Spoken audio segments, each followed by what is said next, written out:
Hello, and welcome to a journey back through time.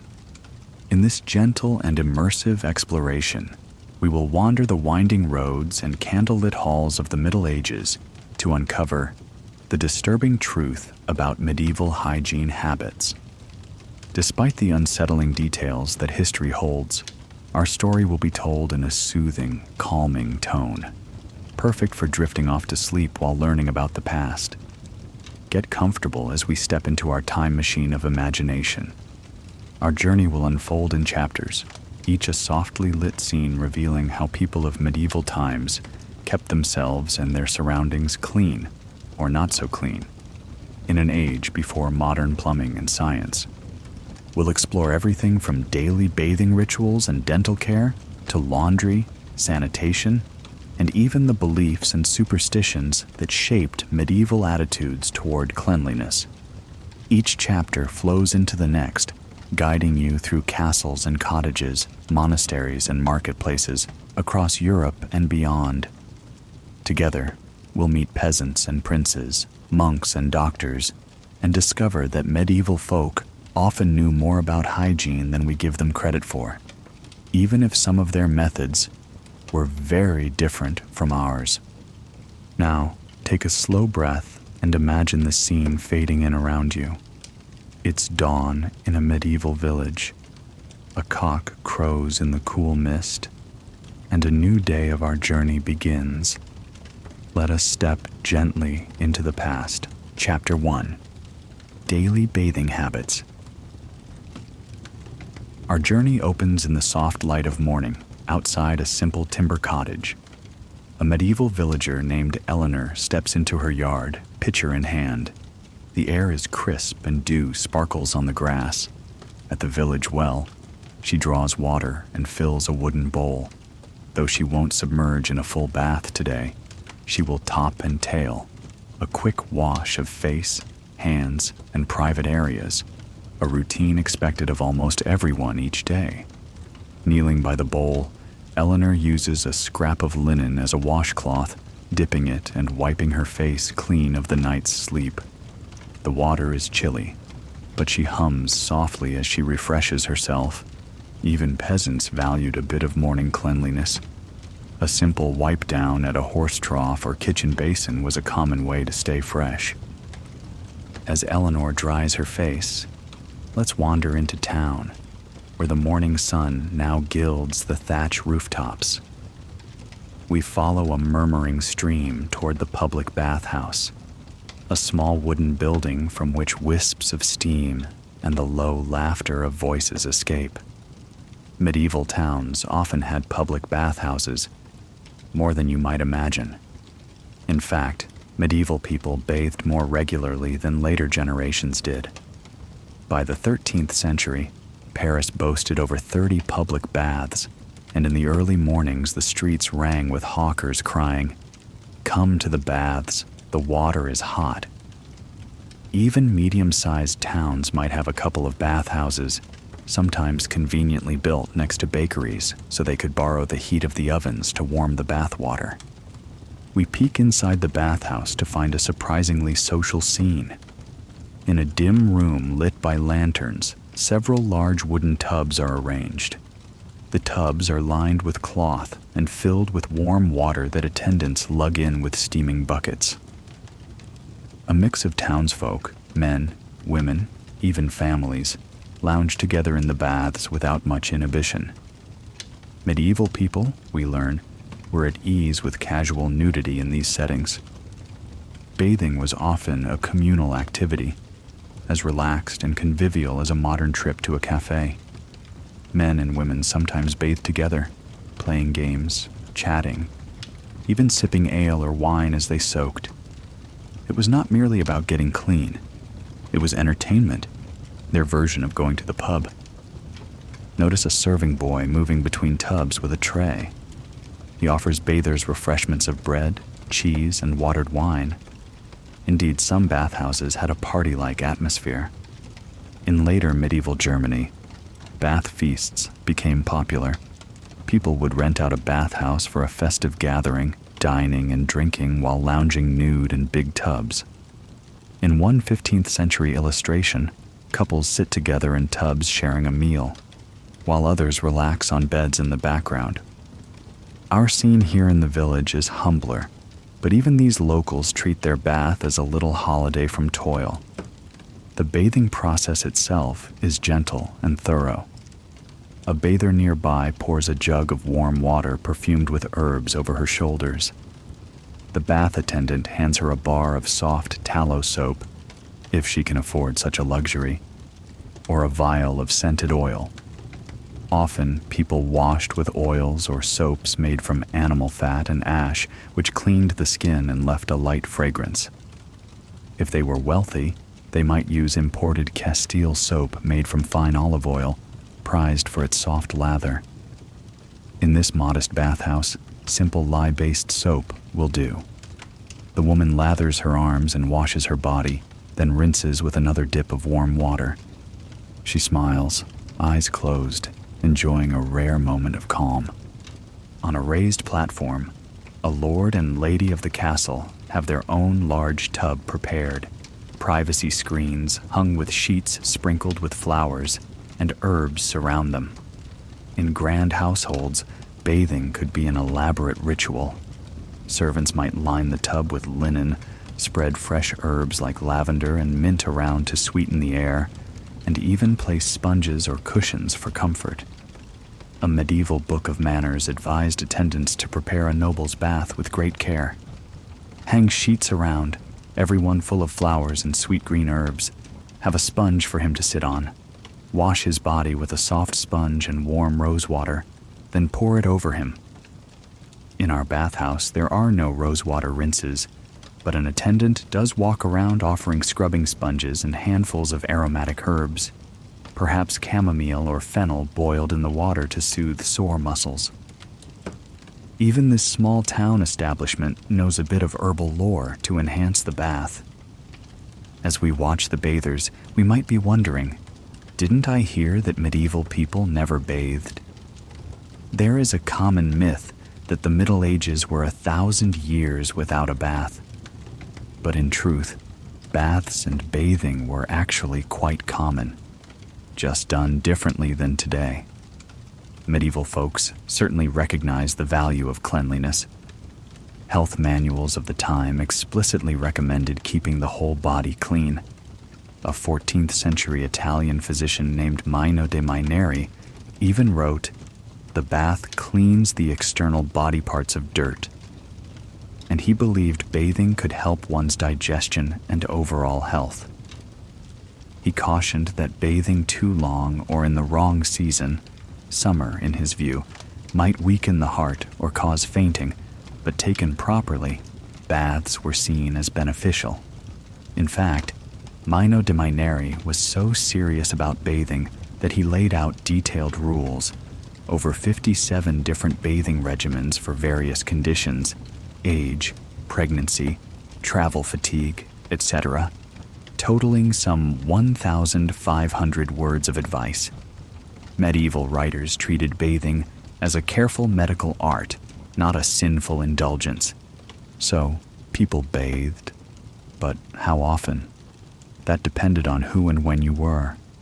The very devout or ascetic might rarely immerse in water, thinking it a sign of piety to endure dirt.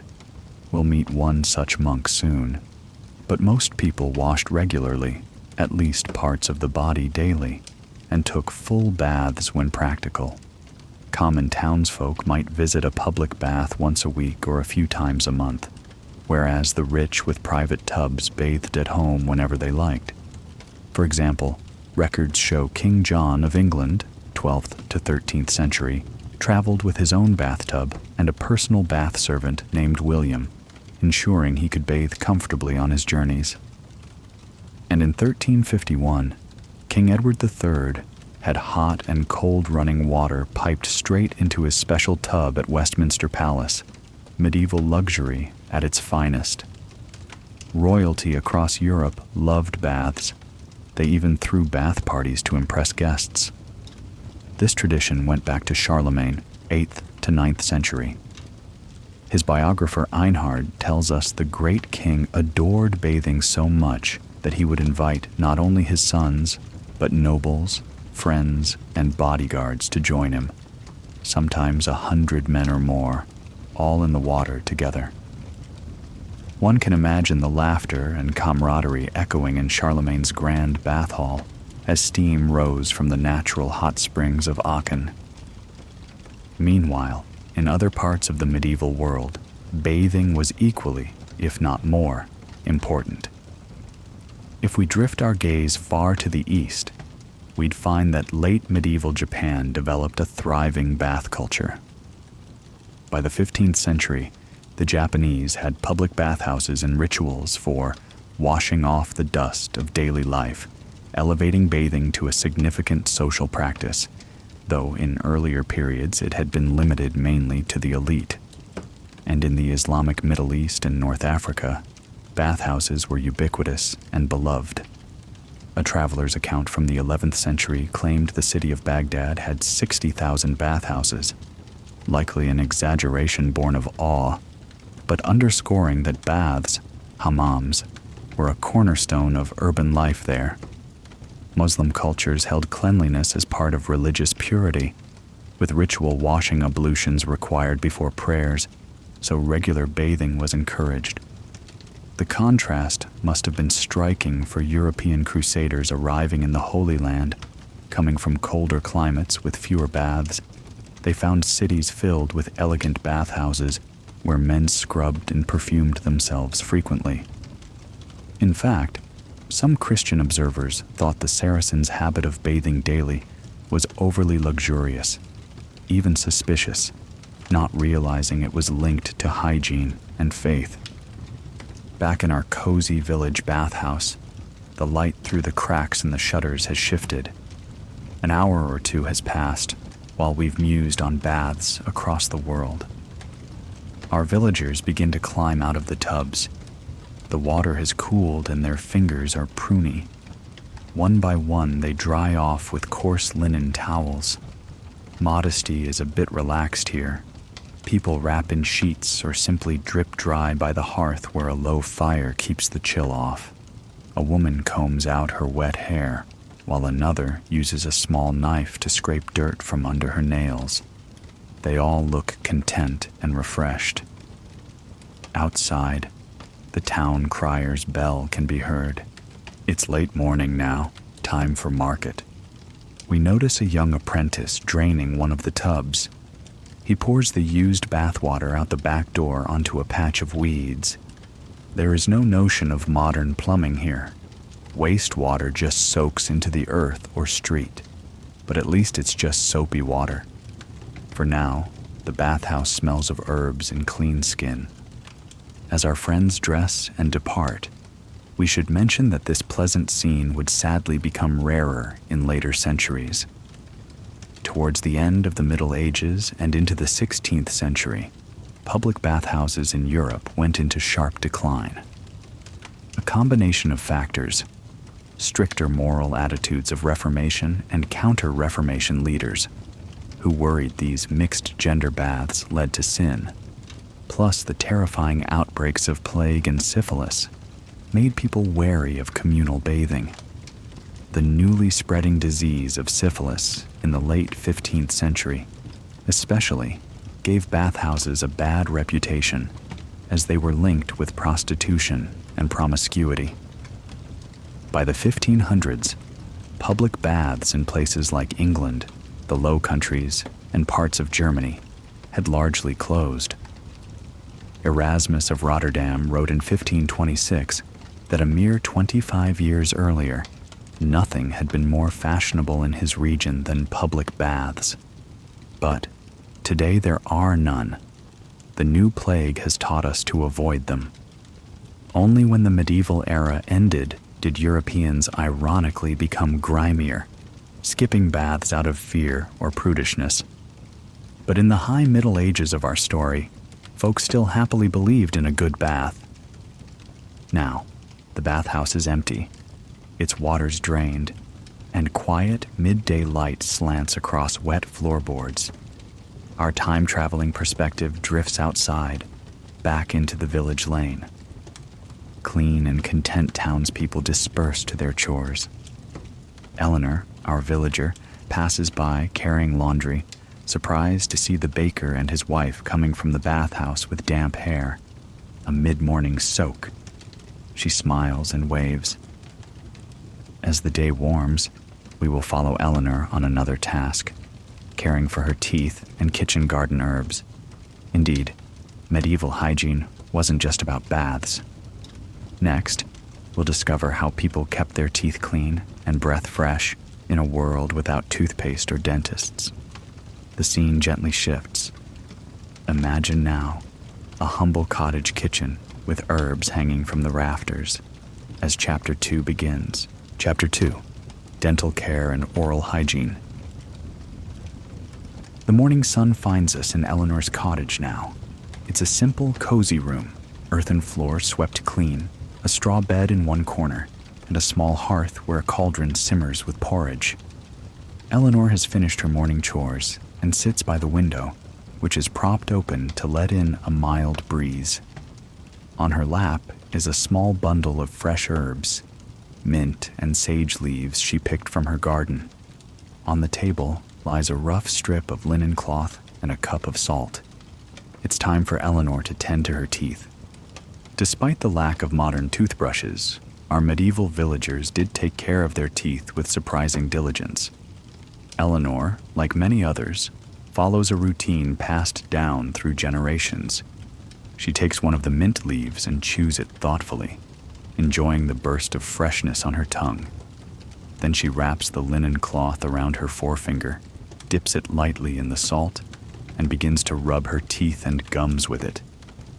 The salt is a bit abrasive and helps scour away the film on her enamel, while the mint acts as a natural breath freshener. This was a common method. Historical evidence suggests medieval people often used a rough linen cloth to clean their teeth, sometimes with a bit of herbal mixture or salt to aid the process. The analysis of medieval skeletons even reveals that many had relatively healthy, plaque-free teeth, a testament to their oral hygiene efforts and a diet low in refined sugar. For a tooth-cleaning paste, medieval folk drew on the apothecary of nature. Herbs were key. Sage was a favorite for whitening teeth. One might scrub the teeth with crushed sage leaves. Rosemary, mint, cinnamon, cloves, and pepper were also used in various combinations to polish teeth and sweeten the breath. We see Eleanor has a few dried cloves in a little dish. She might chew one later or brew it in hot water to make a mouth rinse. Cloves contain a mild antiseptic oil. We know now it's eugenol, that can numb toothache and was appreciated even then. In fact, clove oil is still used in dentistry today for its soothing effect on nerves. In medieval times, they knew cloves simply as a spice that leaves a pleasant, medicinal warmth in the mouth. Not far down the road, the town's barber surgeon is just opening his shop. Let's step over to see how dental care looked from a professional's angle in the Middle Ages. The barber's sign, a striped pole, creaks softly in the breeze. Inside the tiny timber-framed shop, bright with morning sun, the barber is arranging his tools, razors and scissors for trimming hair and beards, alongside iron pliers and metal probes for pulling teeth. Yes, in this era, the barber and the dentist were often one and the same. People would come to the barber surgeon for all sorts of minor surgeries and remedies, bloodletting, wound treatment, and dreaded tooth extractions. If a person had a dodgy tooth causing agony, the barber was the one to yank it out, usually without any anesthetic, besides perhaps a swig of alcohol. One can imagine the pain, which is why extraction was truly a last resort, done only when a tooth was rotten and incurable. Some desperate souls who lived far from a town might even ask a blacksmith to remove a bad tooth with forge tongs, if no surgeon was around. It was brutal, but a quick, if perilous, solution to end severe pain or infection. Thankfully, those drastic measures were relatively rare. Many medieval people managed to keep their teeth well into middle and old age by prevention and simpler care. A combination of daily cleaning and a diet that, for much of the period, was not heavy in sugar helped. In fact, tooth decay was less rampant in the early Middle Ages than it would become later. Sugar was a luxury not widely available 28 in Europe until after around 1500. Only in the late medieval period did sugar start to trickle in through trade routes. By one account, small quantities were recorded in England by 1069, brought after the Crusades. But it remained expensive for a long time. It wasn't until the Tudor era, 16th century, that sugar became more common among the wealthy, and consequently, tooth decay skyrocketed. Queen Elizabeth I of England, for example, loved sugar confections so much that in her later years, her teeth infamously rotted and turned black.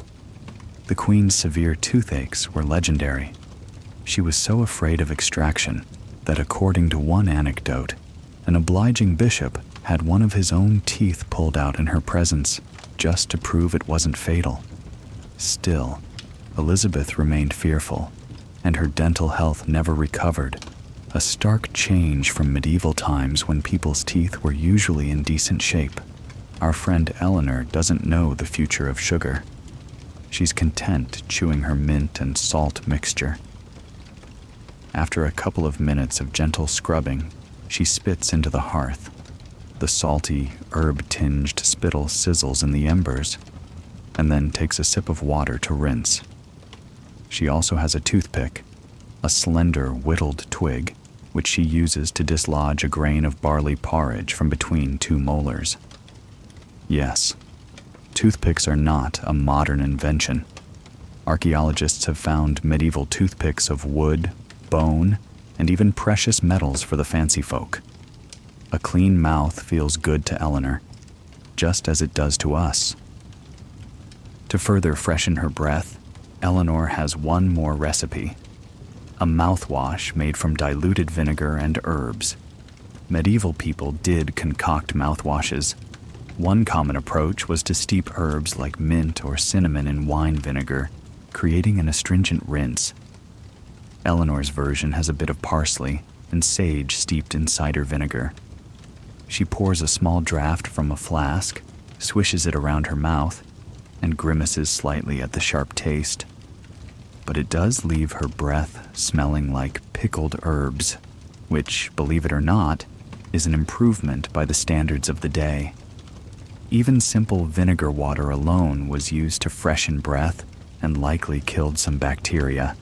In the king's court, they might chew costly spices, anise, fennel seeds, or cloves, or suck on little spice pastilles for sweet breath. In humbler homes, vinegar and minty leaves serve the purpose. Now, let's imagine crossing the street to the house of the local merchant's wife, Lady Aldith, to see a slightly more upscale dental routine. Lady Aldith has a small vanity chest with a few exotic items. She has obtained, from an apothecary in the nearest city, a tooth powder that was all the rage.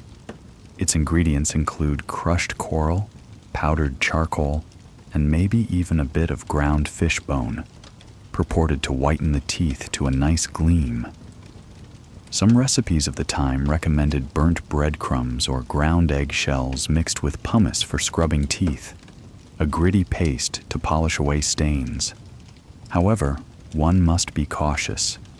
We read in a tract that some overzealous folks even tried adding ground lead or alum to whiten teeth. Those are downright poisonous, and thankfully by late medieval times that deadly practice faded. Lady Aldith sticks to her coral and mint powder, gently rubbing it on with a linen. She then rubs her teeth with a fresh green hazel twig, another popular method. A hazel or birch twig, when chewed at the end, frays into a brush-like texture.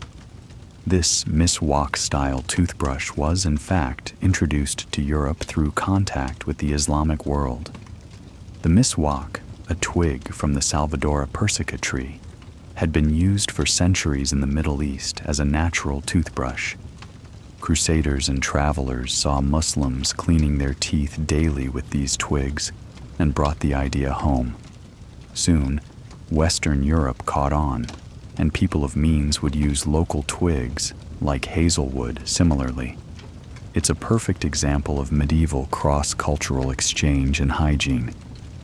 While Lady Aldith polishes her smile, she might idly remember that the Vikings a few generations back were famed, or mocked, for their grooming.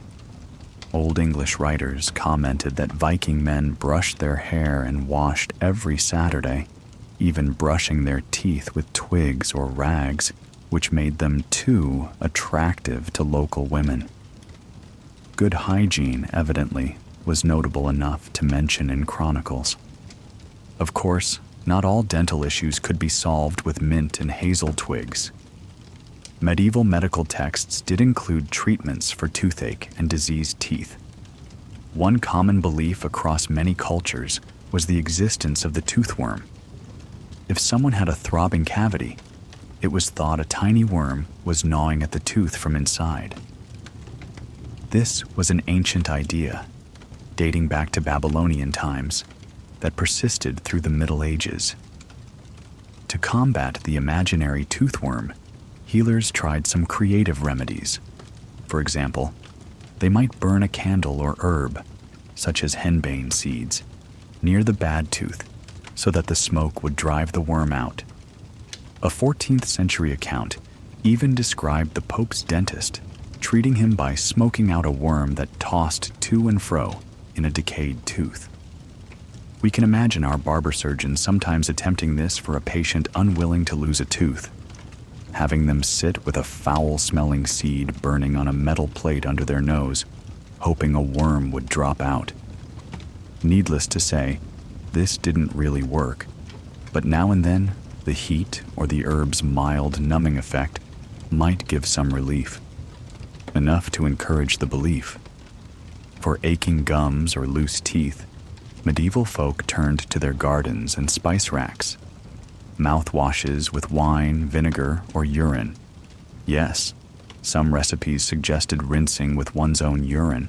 It was considered sterile and astringent, were tried. Poultices of crushed garlic or onions could be applied to an aching jaw. Honey, with its antibacterial properties, was sometimes smeared on inflamed gums.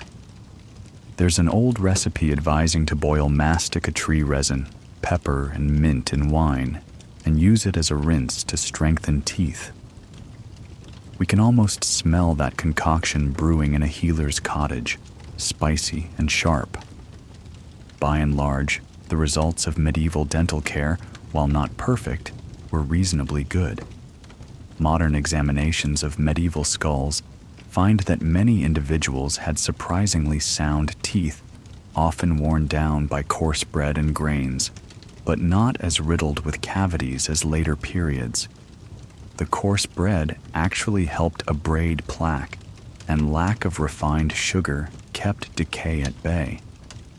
In some graves from the 12th to 15th centuries, people in their 40s or 50s were found with most of their teeth intact and only minor decay.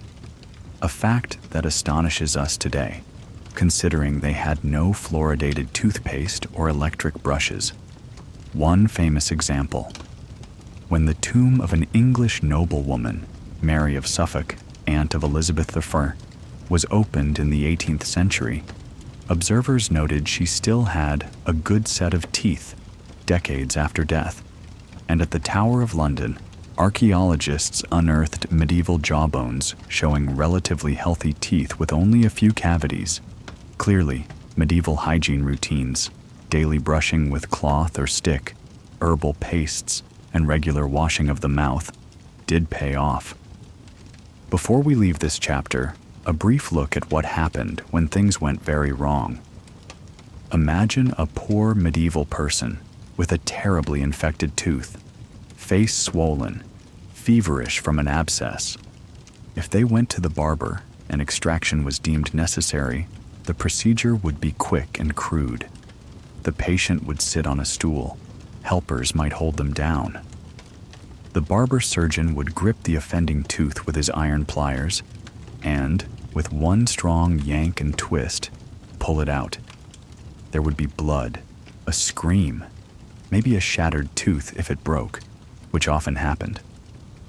Afterward, the wound might be cauterized with a hot iron or packed with a bit of lint dipped in wine or vinegar to stave off infection. In some cases, if a tooth broke apart, the surgeon had picks to dig out the roots. It was truly the darkest side of medieval dentistry. One shudders to think of it, but such scenes were part of life, likely performed out in the open at markets or fairs, with spectators grimacing in sympathy. Thankfully, our friend Eleanor's dental care means she may never face that fate. As we depart her cottage, she's smiling, her breath a little salty minty, her teeth as clean as one could hope for. She carefully folds her linen toothcloth and tucks her herbs back into a pouch. Outside, midday has arrived. Perhaps it's time to turn to another domestic chore: laundry. In the next chapter, we'll follow Eleanor and other villagers to the riverside and learn how medieval people coped with washing their clothes and linens, an arduous task undertaken far less frequently than brushing one's teeth, and with some rather disturbing cleaning agents indeed. Listen to the distant rush of water and the flap of wet cloth on rock as we continue our journey. Chapter 3: Clothing and Laundry. Our time-traveling vision now carries us to a riverbank on a sunny afternoon. The air is fresh, and the gentle sound of flowing water mixes with laughter and chatter. We have arrived on the village's laundry day. Rather than washing a few garments every day, medieval families tended to save up their dirty clothes for larger, infrequent washings. For many, this was an exhausting task done perhaps once a month, or even only a few times a year, so it became something of a communal event. Indeed, here we see a small gathering of women at the riverside, skirts hitched up and sleeves rolled, tackling the household laundry together. They scrub, gossip, and share news, a scene that could be out of any century, though the methods and tools are quite different from modern ones. Let's take in the details of their work. Spread on the grass and rocks beside the river are heaps of linens, bed sheets, under tunics, shirts, and children's smocks, all looking rather gray and brown with accumulated dirt. Because washing was so labor-intensive, people wore their outer garments many times between washes, only washing their undergarments and linens more regularly, those items that touched the skin and absorbed sweat. Outer clothing, like woolen cloaks and gowns, might be cleaned just once a season or even once a year. In between, they would be aired out, brushed, and spot cleaned, but not thoroughly washed. As one observer noted, outer garments were usually just shaken or beaten with a brush to knock out dust and dirt, then worn again until the rare big wash day came around. The women here are focusing first on the piles of undergarments and household linens, which they wash more frequently. In some homes that might be weekly, but for many it's bi-weekly or monthly at best. These include linen shirts and shifts, the basic undertunic everyone wore next to the skin, hose and brays, men's linen underwear and leggings, towels, and maybe cloth napkins or tablecloths for the wealthier household. White and undyed linens like these could endure heavy washing. And crucially, medieval people understood that wearing a clean linen layer under your clothes was key to staying reasonably clean and odor-free. Linen absorbs sweat and body oils. It can be boiled and scrubbed without too much damage, whereas woolen outer clothes are harder to wash. Wool shrinks, felts, and loses dye when soaked. So a common person might own one good wool outfit and 2 sets of linen undergarments. While one linen set was worn, the other could be washed when they got around to it. Even the poorest likely had at least one spare shirt to change into, if only on holy days. Now, observe how they wash. One woman wades into the shallows with a bundle of clothes. She dunks a linen sheet in the river, then lays it flat on a smooth rock. She takes a flat wooden paddle, known as a washing bat or beetle, and starts rhythmically beating the sheet. Thwack, thwack. Water splashes up with each strike. This pounding helps loosen dirt and stains from the heavy fabric. It's strenuous work. Her arms flex with effort, and droplets glisten on her face. Another woman kneels and scrubs a tunic with her hands, rubbing the cloth against itself with a bit of coarse sand as an abrasive. It could take many minutes, even an hour, of vigorous scrubbing to get one garment acceptably clean. Often, the women sing songs or tell stories to pass the time and keep morale up. Laundry day is also a social day, an opportunity for gossip and bonding, as hauling and washing clothes was firmly women's work and done in groups. Beside them is a large wooden tub, partly filled with water. Not all washing is done directly in the river current. Delicate or finer items, like a lord's embroidered silk or a linen coif, head covering, might be washed in a tub where they can be handled more gently. One mother is dunking her toddler's little chemise in the tub and squeezing it, perhaps not wanting the child's clothes to float away downstream. Now, what about soap? We notice a bucket emitting a faint, pungent smell. Inside is a slippery gray liquid. This is lye, a key ingredient for medieval laundering. Lye was made by leaching water through wood ashes to create an alkaline solution. Sometimes they also used a particularly strong form called chamber lye, which is essentially aged urine. Yes, urine contains ammonia and was actually a valued cleaning agent in pre-modern times. Don't cringe too much. Stale urine was collected and used for its chemical strength to remove grease and stains from cloth. So, on laundry day, after giving garments an initial rinse and scrub, the women might soak especially dirty linens in warm lye or urine water, a process called bucking, to whiten and cleanse them. In fact, a medieval laundry tip from a 14th century house guide says, for a grease stain, take urine warmed and soak the spot for 2 days, then squeeze it out. If still stained, add ox gall and soak again, or apply a paste of fuller's earth and lye, let dry, then rub off. It's fascinating to see how resourceful and scientific medieval laundresses could be using the chemistry of their time. Wood ash, lye to saponify oils, fuller's earth, a clay, to absorb grease, ox gall, bile from an ox, as a detergent, all clever solutions that prefigure modern stain removers. One woman here has a bar of soap on hand, a rarity in some rural areas, but more common by the later Middle Ages. Medieval soap was often made from animal fats, boiled with lye, hard on skin but effective on clothes, or a softer soap from olive oil if you were in the Mediterranean, or wealthy enough to import Castile soap. Soap could be expensive. So many peasants used it sparingly, or not at all for laundry, relying on ash, clay, and urine. But when they could get it, they did use soap for especially filthy linens, or for a final washing step to add a pleasant smell. Some soaps were scented with herbs. The lady with the soap bar is rubbing it on the armpits of a tunic, trying to lift the sweat odor. The soap is probably made from tallow, mutton fat, and might be mixed with marjoram or thyme for fragrance. After scrubbing and soaking, the women rinse the clothes thoroughly in the river. Bright white fabric is hard to achieve without modern bleach, but medieval people did have one powerful whitener, the sun. All along the grassy bank, freshly washed linens are spread out on the grass or hung over bushes to dry and bleach under the sunlight. Sunlight naturally disinfects and lightens linen fibers.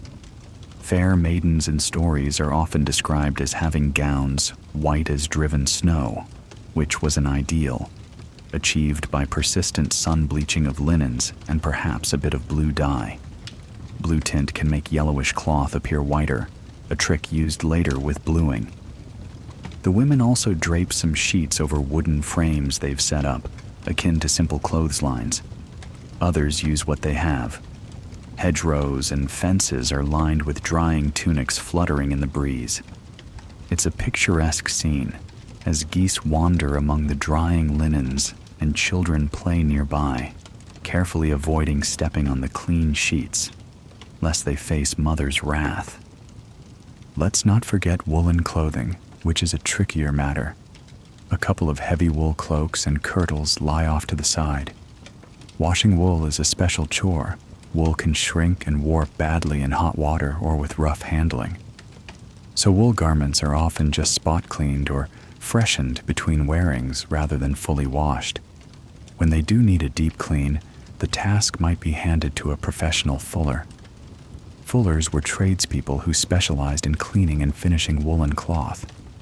In a larger town, you'd take your soiled wool cloak to a fuller's mill. There, it would be soaked in a vat of lye and urine, yes, more urine, and trampled or beaten by mechanical hammers. Water-powered fulling mills existed.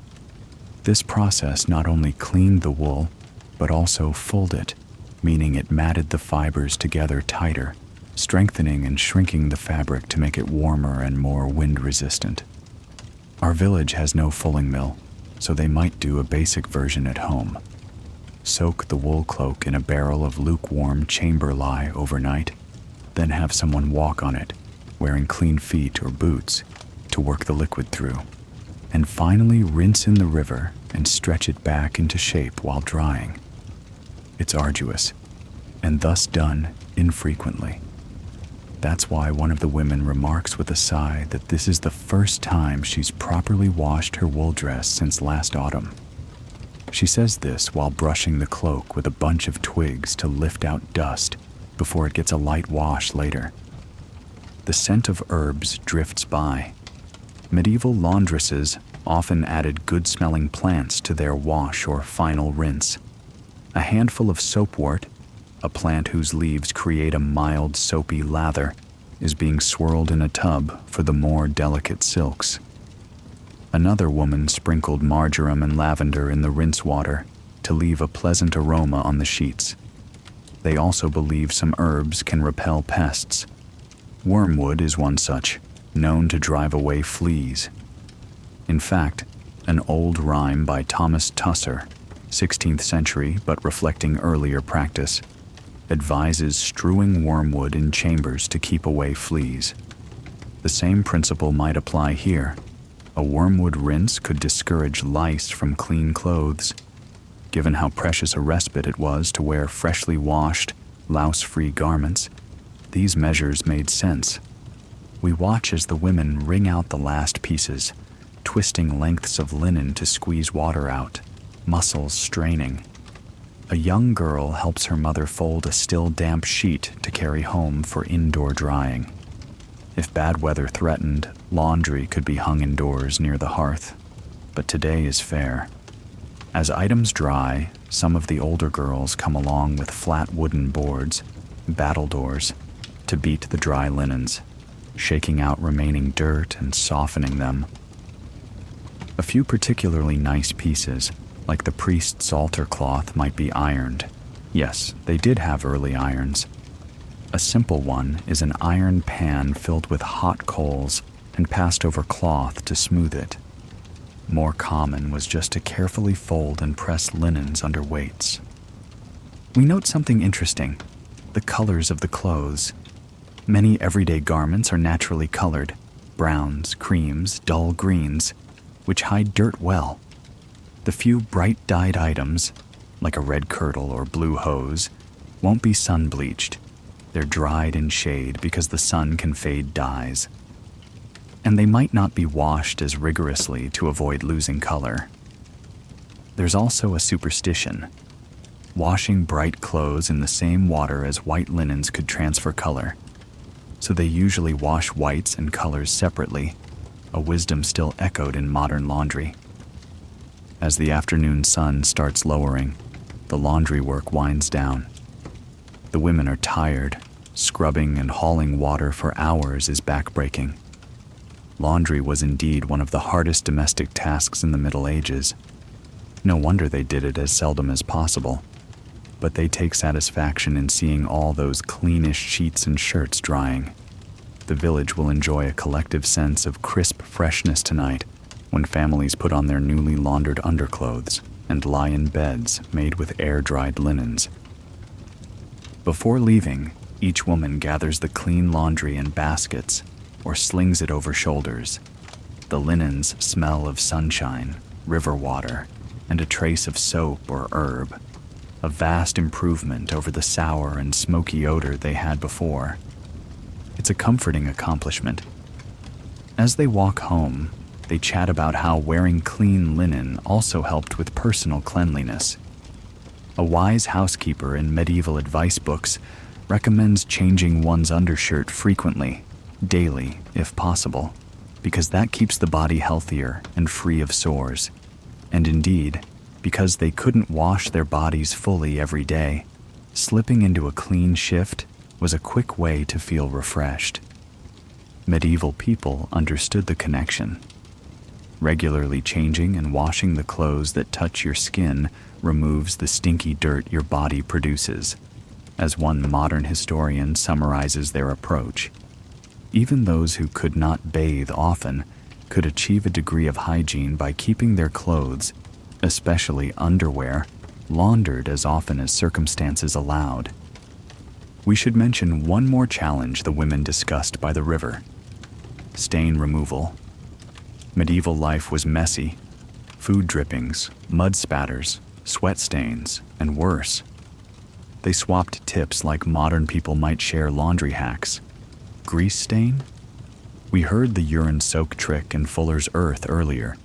What about wine or fruit stains on a fancy garment?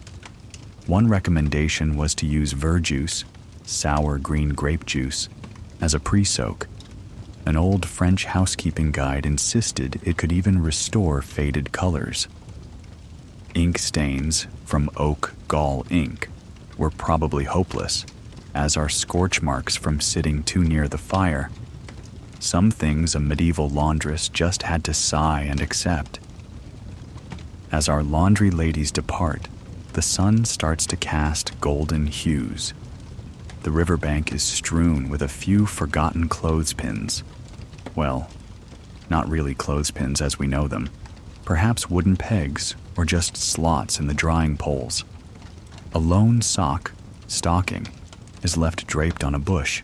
Someone will come back for it. The water flows on, a bit cloudier now from all the dirt and soap we've released into it. Downstream, the village pigs have wandered in to snuffle at the soaked patch where someone dumped the used lye solution. Animals often enjoyed the salty taste of the leftover wash liquids, interestingly. Our friend Eleanor has taken her laundry home and is now hanging some pieces on a rope near her hearth to finish drying overnight. She will sleep on sweet-smelling sheets tonight, likely with some dried lavender or rosemary tucked among them for extra fragrance. Despite the sore arms and back, she's content. Clean clothes are a small luxury that lifts the spirit. Now that we've scrubbed both bodies and clothes, our medieval community is feeling quite purified. But what about the streets and surroundings? We might have clean tunics, but what do we step into when we walk outside? In the next chapter, we'll confront the decidedly dirtier side of medieval life: public sanitation and waste disposal. How did towns deal with human and animal waste before modern sewers? Brace yourself, gently, for some unsavory truths. We'll tread carefully, with a pinch of incense under our noses perhaps, as we venture into the lanes of a medieval town to see how they kept their environment somewhat livable. Onward we go, following a nightman's lantern into the shadows of the pre-dawn streets. Chapter 4: Public Sanitation and Waste Disposal. dusk falls on our medieval town, and with it comes a different set of odors and challenges. By lamplight, we wander the narrow, winding streets to explore public sanitation, or lack thereof, in the Middle Ages. Despite the clean bodies and fresh laundry we observed earlier, the environment in a medieval settlement could be overwhelmingly filthy by modern standards. But as we'll see, people were not entirely oblivious to hygiene in their towns. They made efforts, however rudimentary, to manage waste. Let's walk cautiously, watching where we step as we learn about medieval waste disposal. Our path is a dirt lane lined with timber-framed houses whose upper stories jut overhead. The air is thick with smells: the yeasty aroma of ale from a tavern, the sweet hay scent of stables, and more pungently, the odors of human and animal waste that linger in corners. In the gathering dark, a cry suddenly rings out from an upstairs window. "Gardez-vous!" A warning derived from French, garde à l'eau, zrenia. "Watch out for the water!" We instinctively jump aside just as a chamber pot's contents splash onto the cobbles where we stood. A narrow escape. In some cities, this was a nightly hazard. Residents without private latrines would simply dump their chamber pots out the window, ideally after shouting a heads up to unfortunate pedestrians below. In England and France, documents attest to this practice, and indeed gardez-vous became the classic warning call in later times. Throwing waste into the street was officially forbidden in many places and punishable by fines, yet it persisted because, well, it was convenient. A London ordinance of the 14th century deplores that tenants without privies resorted to flinging their waste out of windows into the street and threatens punishment. But such rules were hard to enforce. We pull our cloak tighter, stepping around the fresh puddle. Down the lane, we see a man with a shovel scooping up some horse manure. He is a muckraker or street cleaner hired by the town. Medieval city authorities did employ people to clean the streets of excess filth, at least occasionally. By the 15th century, London had rakers who went around with carts to remove dung and rubbish from the roads and alleyways. In some cities, residents were required to sweep the stretch in front of their house every week, piling refuse for the rakers to collect. How effective this was varied. City councils constantly complained about dirty streets. We approach an intersection where a channel of wastewater trickles along the center of the street. Many medieval streets had a slight dip in the middle to create an open sewer or gutter, down which people would sweep liquid waste. By day, one might see pigs or ducks roaming freely, helpfully gobbling organic garbage tossed out by households. Cities often allowed pigs to roam for this reason, though they could be a nuisance or danger themselves. But what about a more organized system? Did medieval towns have sewers or drains? In some Roman-founded cities, ancient sewers existed, but were often clogged or repurposed. Generally, true underground sewer systems were rare. Instead, waste disposal relied on cesspits, latrines, and the work of nighttime laborers. Let's peek behind a row of houses to find a privy. We slip through a courtyard gate into a small backyard.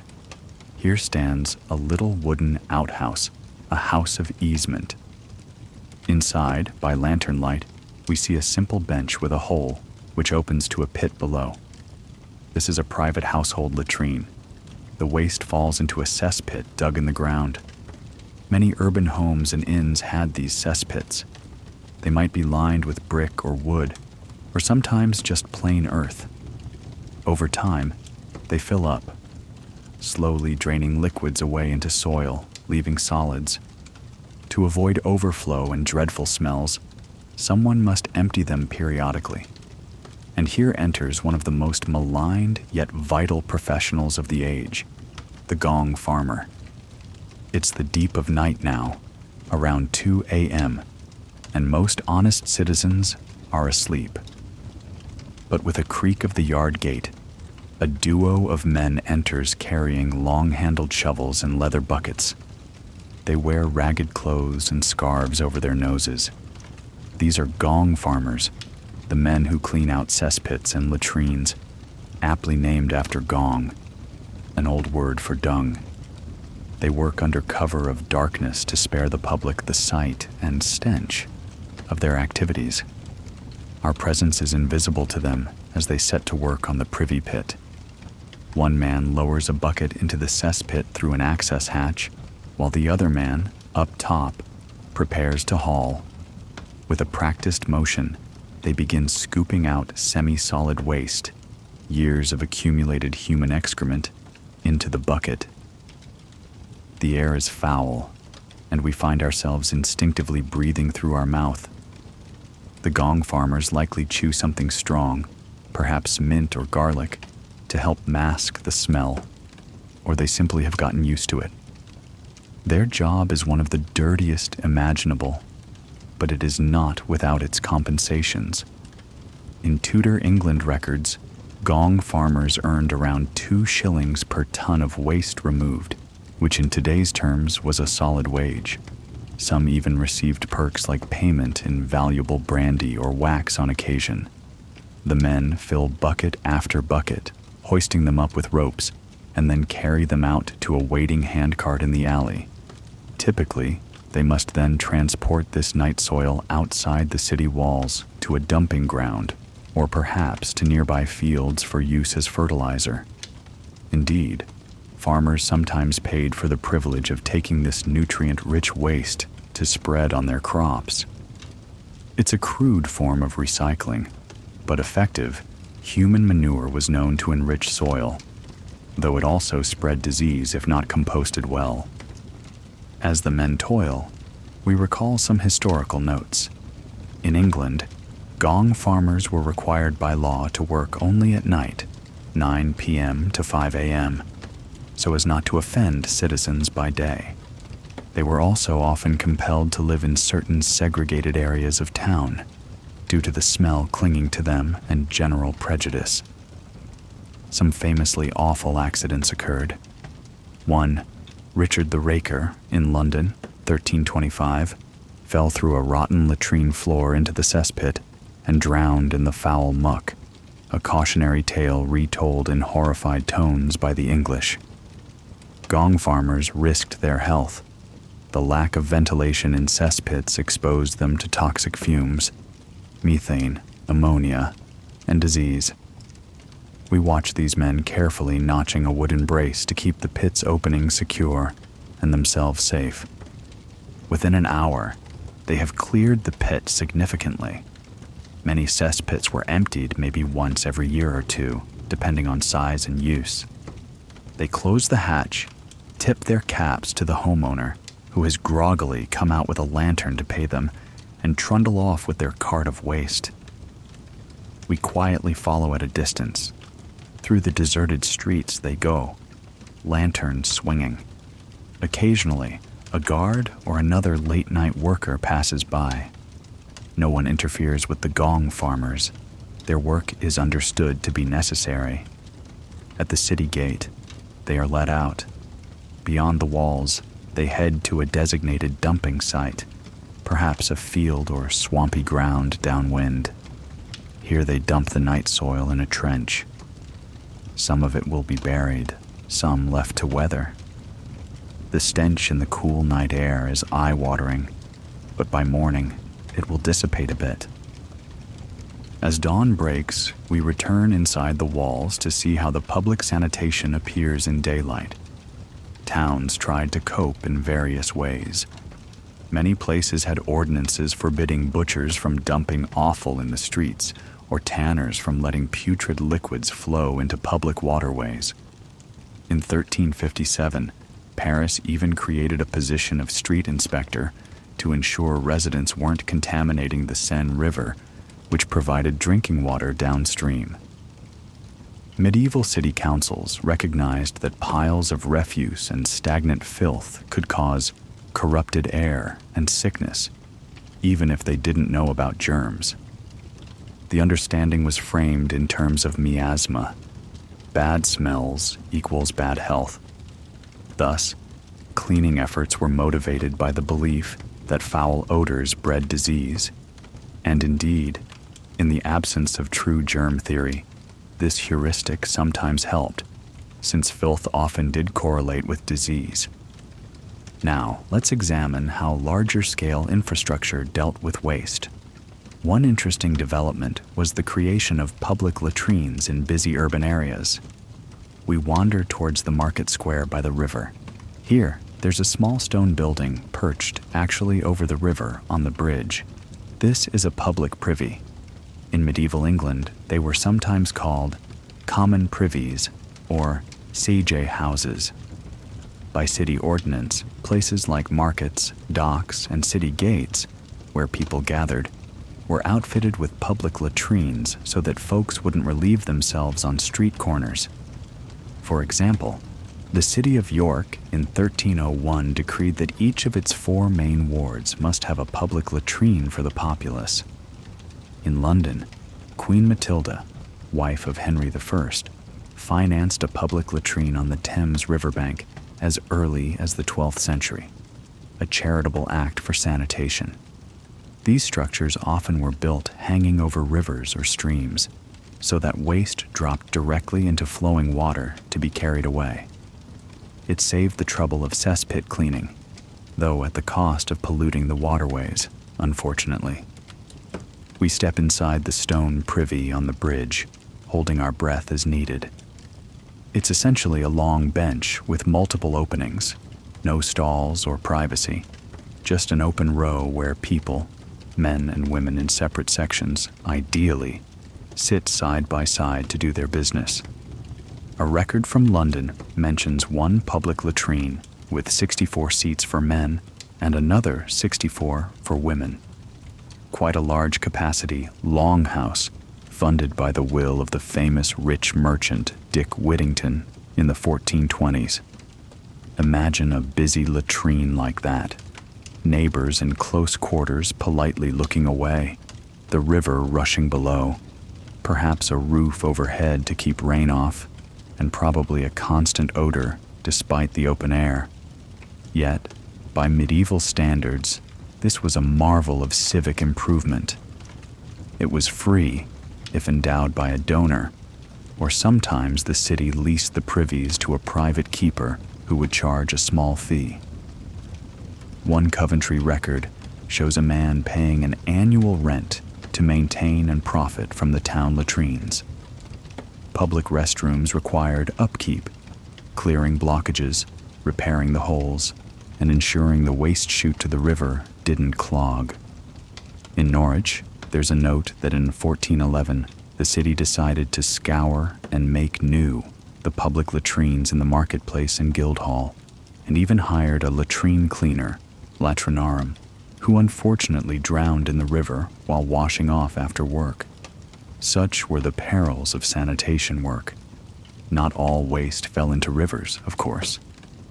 For latrines not near water, the contents still had to be removed manually. We already followed a gong farmer doing just that. Many towns had designated waste dumps outside the walls, low-lying lay stalls, or dung heaps where cartloads of refuse were deposited. Over time, some of these heaps would be plowed under or burned. As mentioned, farmers often came to collect the dung, both animal and human, to fertilize fields. This was an important reason medieval cities didn't drown in their own filth. The waste had value to someone. Also, animals free-ranging in town, pigs, dogs, scavenger birds, devoured a lot of organic garbage. It wasn't pretty, but it was an ecosystem of waste management that, more or less, kept pace with the population most of the time. Still, the sights and smells of a medieval street would offend our modern noses. Imagine walking down a street of butchers' shops. Blood and offal might be swept into an open gutter. Though laws might require butchers to carry entrails to the river at night, not all complied. In fish markets, Fish guts likely went into barrels or pits, but stray pieces could end up trodden underfoot. Horse manure littered every thoroughfare, horses being the main transport, and while it was sometimes collected for dung heaps, a lot just lay until rain or traffic dispersed it. In rain, streets became slurries of mud mixed with decomposing refuse. No wonder long-pointed shoes were fashionable, perhaps to help keep feet out of the muck. What about clean water? In Chapter 13, we'll delve deeper into water sources, but here it's worth noting that medieval cities tried to separate drinking water from waste, albeit imperfectly. Many had ordinances like, "Do not wash clothes or animals upstream of the town's water supply intake." Common sense rules. Some towns built networks of lead or wood pipes bringing spring water in to avoid using river water that doubled as a sewer. London had the Great Conduit, 13th century, a lead pipe system channeling spring water to public fountains, which required that nearby cesspits be kept at least 2.5 feet away from any neighbor's property if lined with stone, or 3.5 feet if unlined, to minimize leakage.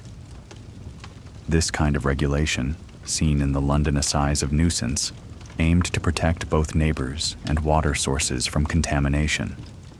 Another aspect of public sanitation was trash disposal. Apart from human waste, there was everyday garbage, broken pottery, ashes from hearths, food scraps, dead animals. People often just dumped these in the street or alleys. Some of it was periodically gathered and thrown outside town gates. In some cases, towns allocated official dumping grounds, like a hollow or a section of moat, and forbade dumping elsewhere. City officials also worried about contaminated air from too much rotting matter. We have records of them ordering the removal of carrion and filth that had piled up. As medieval populations grew, especially by the 14th to 15th centuries, municipalities got a bit more organized, proto-public works departments, if you will. For instance, in 1388, England passed a law prohibiting throwing dung, garbage, or entrails into rivers and ditches near towns, as it corrupted the water and air, one of the first national public health laws. Looking around now, the sun is rising higher and townsfolk are emerging. A street sweeper hired by a guild is brushing debris in front of their hall. A night soil cart passes by, heading out of town with a last load from an inn's latrine. The day's business begins anew, and the streets, while far from spotless, are at least navigable after the nightly cleaning. One thing to note, not all medieval settlements were equally dirty. Monasteries, for example, maintained very clean compounds for their time. They had running water and proper drains. We'll see that in the next chapter. Some well-run castles and manors had designated latrines and used the waste as fertilizer in castle gardens. Small villages, with plenty of open land around, allowed waste to be disposed of in fields or dung heaps far from homes, making them possibly less rank than crowded cities. The really nasty conditions were in densely populated walled cities, especially when population outgrew infrastructure, like medieval London or Paris. Even so, contemporaries did not simply accept filth fatalistically. They made continual efforts through law and labor to manage it with the knowledge they had. As we leave the city's echoing streets, one might ask, how did people stand it? The smell? The mess? Partly, one's senses would acclimate. The medieval nose was perhaps less sensitive to odors of waste, since they were part of daily life from birth. Also, many people carried pomanders or fragrant herbs to sniff when passing something particularly foul, a little aromatic refuge. And in some towns, scavengers, an official title, patrolled to remove dead animals or exceptionally gross deposits promptly, at least in main thoroughfares. We've now experienced a full spectrum of medieval hygiene, from sweet herbal baths to the noisome labors of gong farmers. It gives a new appreciation for our modern sewer systems and garbage trucks, quietly doing in the early hours what back then took brave men with buckets and shovels. It's time to find a cleaner and calmer environment for a bit, perhaps a castle's great hall or a humble peasant's hut, where we can observe how people kept their immediate living spaces clean, or didn't. In the next chapter, we'll compare cleanliness in castles versus peasants' homes. Let's leave the city gate and wander into the countryside, where a sturdy stone castle overlooks simple village homes. The morning breeze here carries a mix of wildflower scent and a whiff of wood smoke, and we brace for perhaps a less malodorous chapter ahead. Chapter 5: Cleanliness in Castles and Peasants' Homes. Our scene now bifurcates like a tale of two worlds. On one side, a grand medieval castle perched on a hill, its gray walls catching the mid-morning sun. On the other, a small peasant's cottage nestled amid fields and trees in the valley below. We shall gently slip between these two settings to explore how people kept their living spaces, from lofty halls to dirt floor huts, clean and habitable. Despite the gulf in wealth, both castles and cottages faced challenges of indoor hygiene by our standards. Yet, both also had strategies to maintain some degree of order and comfort. First, let's ascend the hill to the castle. As we cross the drawbridge and pass through the gatehouse, we find ourselves in a bustling courtyard. Servants hurry about their morning chores. A boy pours water from a bucket to wash down a section of walkway where the Lord's horses left manure. A groom sweeps it aside with a broom of twigs.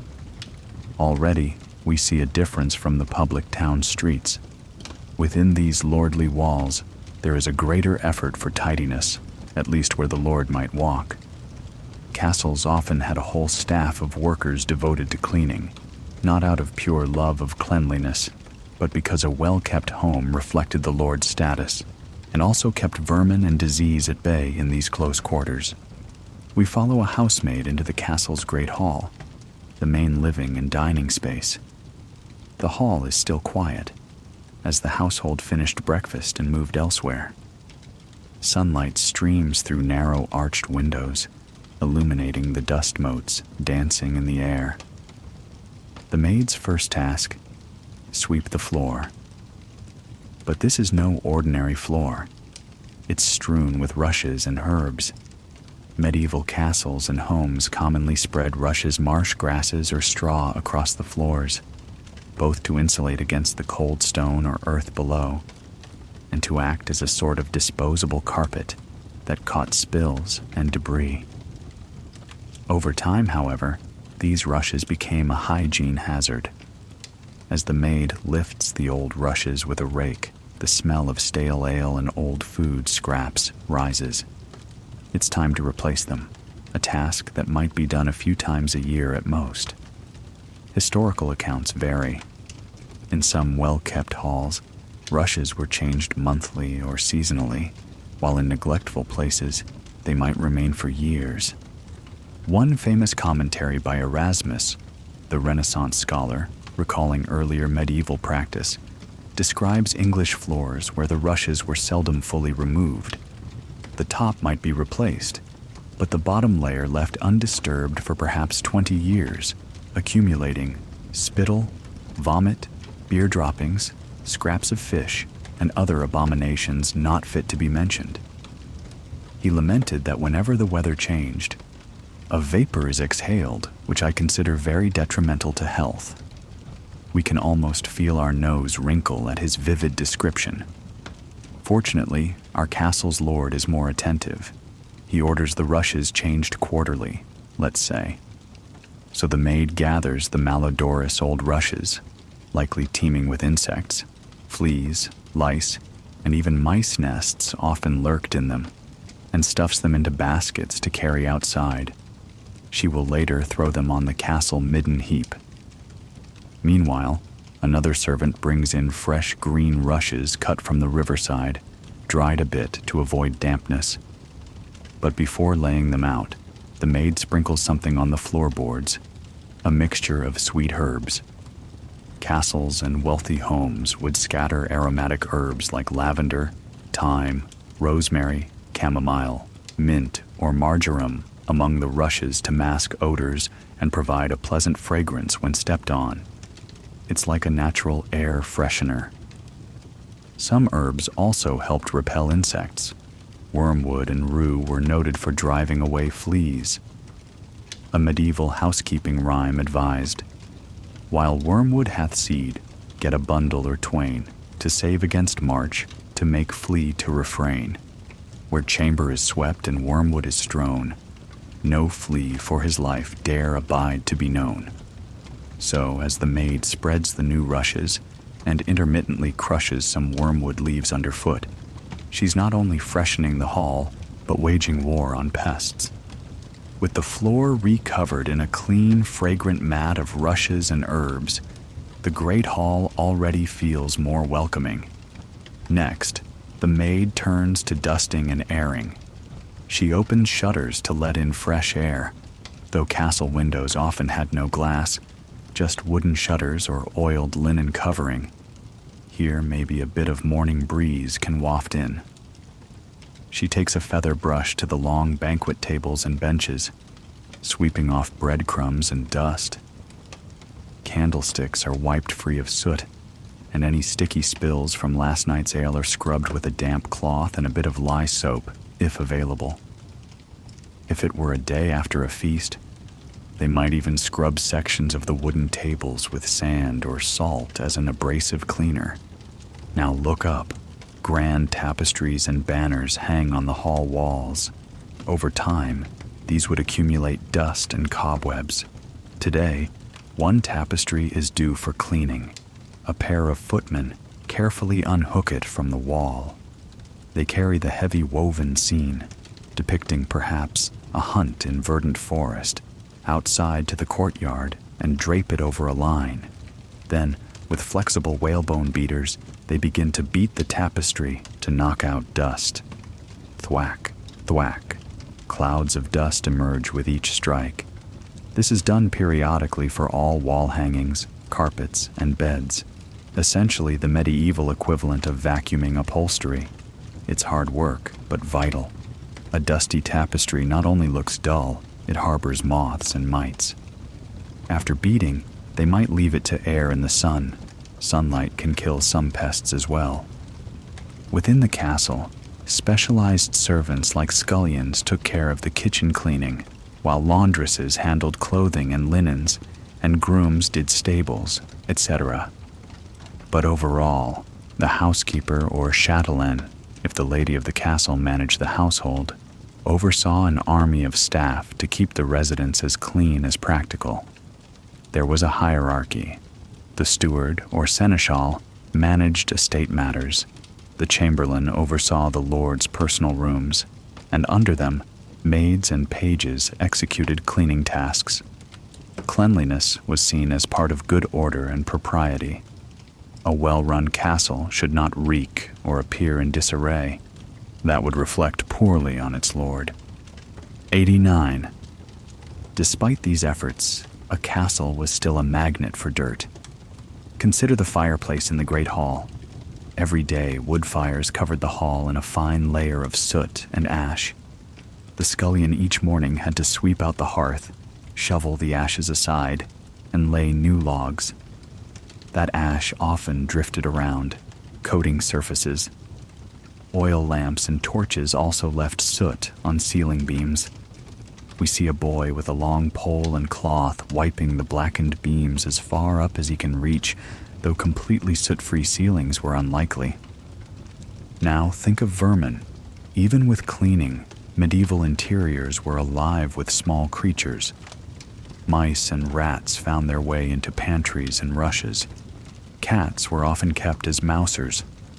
A castle might have several cats to patrol the halls for rodents. In our castle, perhaps the cook's tabby slinks along the wall, ever alert. Fleas and lice were an even bigger issue. People themselves and the straw rushes both carried these parasitic insects.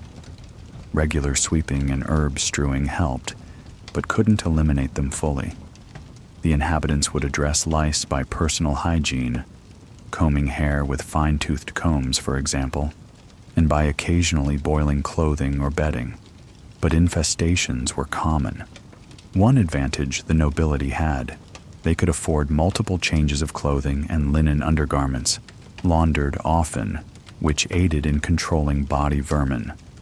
As we learned, wearing clean linen was a form of personal cleanliness that also reduced lice populations on the body. Interestingly, sometimes castles used architecture to mitigate filth. For instance, some castle floors were stone or tile, easier to clean than bare earth. The garderobes, latrines, were built as vertical shafts in the outer walls, dropping waste down to the base of the castle or into the moat. In a well-designed castle, these shafts could even be periodically flushed by rain or by servant-poured water. Additionally, folks discovered a clever trick. They would hang their clothes in the garderobe shaft. Why? The ammonia fumes from accumulated urine acted as a crude disinfectant and moth repellent for their garments, hence the name garderobe, literally to guard the robes. It sounds counterintuitive, but apparently the pungent vapors could kill lice in the furs and fabrics. So in a weird way, the castle latrine doubled as a closet where fine cloaks might dangle in the breeze of the cesspit. Another snippet. By the late Middle Ages, some wealthier homes, especially monastic ones, had piped water. Our castle might have a cistern on the roof catching rain, feeding a pipe to a stone basin in the kitchen, providing water for washing dishes or hands, or an internal well with a pump. Clean water on demand certainly helped cleanliness, though it was far from common. Now, leaving the castle's relative luxury, we drift down to the peasant's cottage in the valley. It's midday, and the peasant family is out working in the fields. We have their home to ourselves, a chance to observe its state. It's a one-room hut with wattle and daub walls and a thatched roof. The floor is bare earth, swept but inherently dusty. Many such cottages might sprinkle water on the dirt floor to keep dust down and then sweep with a broom of twigs. Perhaps this family has scattered some bracken ferns or straw on parts of the floor, but typically they wouldn't have full rush flooring like a great hall. If they did lay straw, it might be near the hearth to sit on or under the sleeping areas for padding, and they would change it infrequently. What's that smell? A mix of wood smoke from the central hearth, which likely has no chimney. Smoke just finds its way out a hole in the roof or through the thatch. Human sweat and the distinctive animal musk. Indeed, many peasant homes sheltered animals indoors at night. This hut has a small penned corner where a goat and a couple of sheep spend nights. Their droppings are on the floor, some cleaned, some fresh. The family will sweep out the manure daily to use in the fields or heap outside, but inevitably some odor and flies linger. Chickens free roam, pecking at the dirt for dropped grain. One hen even hops onto the rough wooden table, perhaps looking for crumbs. The family's pig might also poke its snout in if not fenced, though often pigs had a sty outside. In cold winters, a piglet might be kept in for warmth. So the cleanliness of a peasant home is relative. By necessity, it's a barn and a house combined. However, that doesn't mean the peasants didn't care about living in squalor. They did what they could. The housewife likely sweeps every morning, pushing dirt and refuse out the door. She might smear the packed earth floor occasionally with a new layer of clay or cow dung mixed with straw. Yes, dried cow dung was sometimes used to replaster floors or walls, as it sealed gaps and hardened almost like cement when dry, and when fresh, it repelled insects somewhat. Dried cow dung plaster surprisingly doesn't smell bad. It's a traditional earthen flooring in many cultures. On walls, a lime wash might be applied yearly if they had lime. That would kill mold and lighten the interior. If not, smoke from the hearth ironically acts as a preservative. The soot that blackens the thatch and rafters also repels bugs and slows rot of the wood. So a bit of smokiness was maybe welcome for that reason, though no doubt irritating to lungs and eyes. The furniture in the cottage is sparse: a table, a couple of stools, maybe a chest. These would be wiped with a rag, but without abundant water, deep cleaning was rare. Pots and pans by the hearth are black with soot and grease. They are scoured with sand and water periodically, but a thin coat of black remains. A cauldron has a whitish inside. That's from using wood ash, lye, to scrub off grease, similar to how we use detergent. In fact, many housewives made a basic lye soap at home from ash and animal fat, which they could use for laundry and dishwashing. It was harsh on hands, but effective on oils. The bedding of the peasants is telling, likely simple straw mattresses or palliases on the ground or a low bed frame. This straw, in a sack of linen if they have it, would be changed maybe a couple times a year. By that time, it could be teeming with bed bugs and fleas. Some relief was gained by sprinkling insect-repelling herbs in the bedding, as with the rushes, so we might find some dried lavender or pennyroyal tucked in the straw. Still, it was an itchy existence at times. One might wonder, do they have a latrine? Often not a formal one. Peasants usually had a designated spot outside, a cesspit or just the stable yard, to relieve themselves. Chamber pots were used at night or in bad weather and then emptied outside, perhaps on the dung heap. This kept most human waste out of the living space, aside from infants' waste, which would be cleaned with cloths or simply left outdoors for pigs' dogs to consume, as sometimes happened. The proximity of animals meant that concept of absolute separation from excrement was different. A bit of manure on boots or floor wasn't considered horrifying, just something to clean up casually. Despite these conditions, the peasant family kept certain clean habits. For example, they likely washed their hands and faces each morning at the well or rain barrel. In many medieval illuminations, peasants are shown washing up from a basin. They valued a tidy appearance on holy days if nothing else. Clothes are coarse, but they do launder them occasionally. We saw laundry methods earlier. Inside the cottage, they might lay fresh green reeds or flowers on the table on holidays to decorate and add fragrance, a rustic bouquet to brighten the smoke-dark room. One advantage peasants had: small space meant easier and quicker cleaning. A single room can be swept in minutes, whereas a castle's dozens of chambers took an army of servants. Peasants also spent much time outdoors, so their homes, while not hygienically clean by our standards, at least weren't shut-in breeding grounds of illness all the time. The door often left open, smoke chasing out insects, sunlight disinfecting modestly. However, one cannot ignore that disease and pests were common in these homes. Intestinal parasites thrived due to lack of clean water and contact with soil manure. Most people had worms, roundworms, tapeworms, as archaeological finds of latrine pits show. Lice infestations happened, but interestingly, there was a belief that some lice was normal and only the very sick or very clean had none. There's even a medieval notion that lice were the pearls of the poor, or a sign of holiness in pious monks who didn't bathe. While likely a later exaggeration, it's true that certain monks deliberately shunned bodily cleanliness as a spiritual exercise. considering lice a minor annoyance offered to God in sacrifice. But peasants probably didn't enjoy lice. They just had to tolerate them and pick them out as able. Now, stepping back outside, we see the lady of the castle and the peasant housewife both going about midday tasks. The lady might sniff a rose and retire to her chamber, which smells of imported incense. The peasant woman might pause in her garden where she's hung a few washed tunics on a fence to dry, enjoying the brief scent of sun on clean, homespun cloth.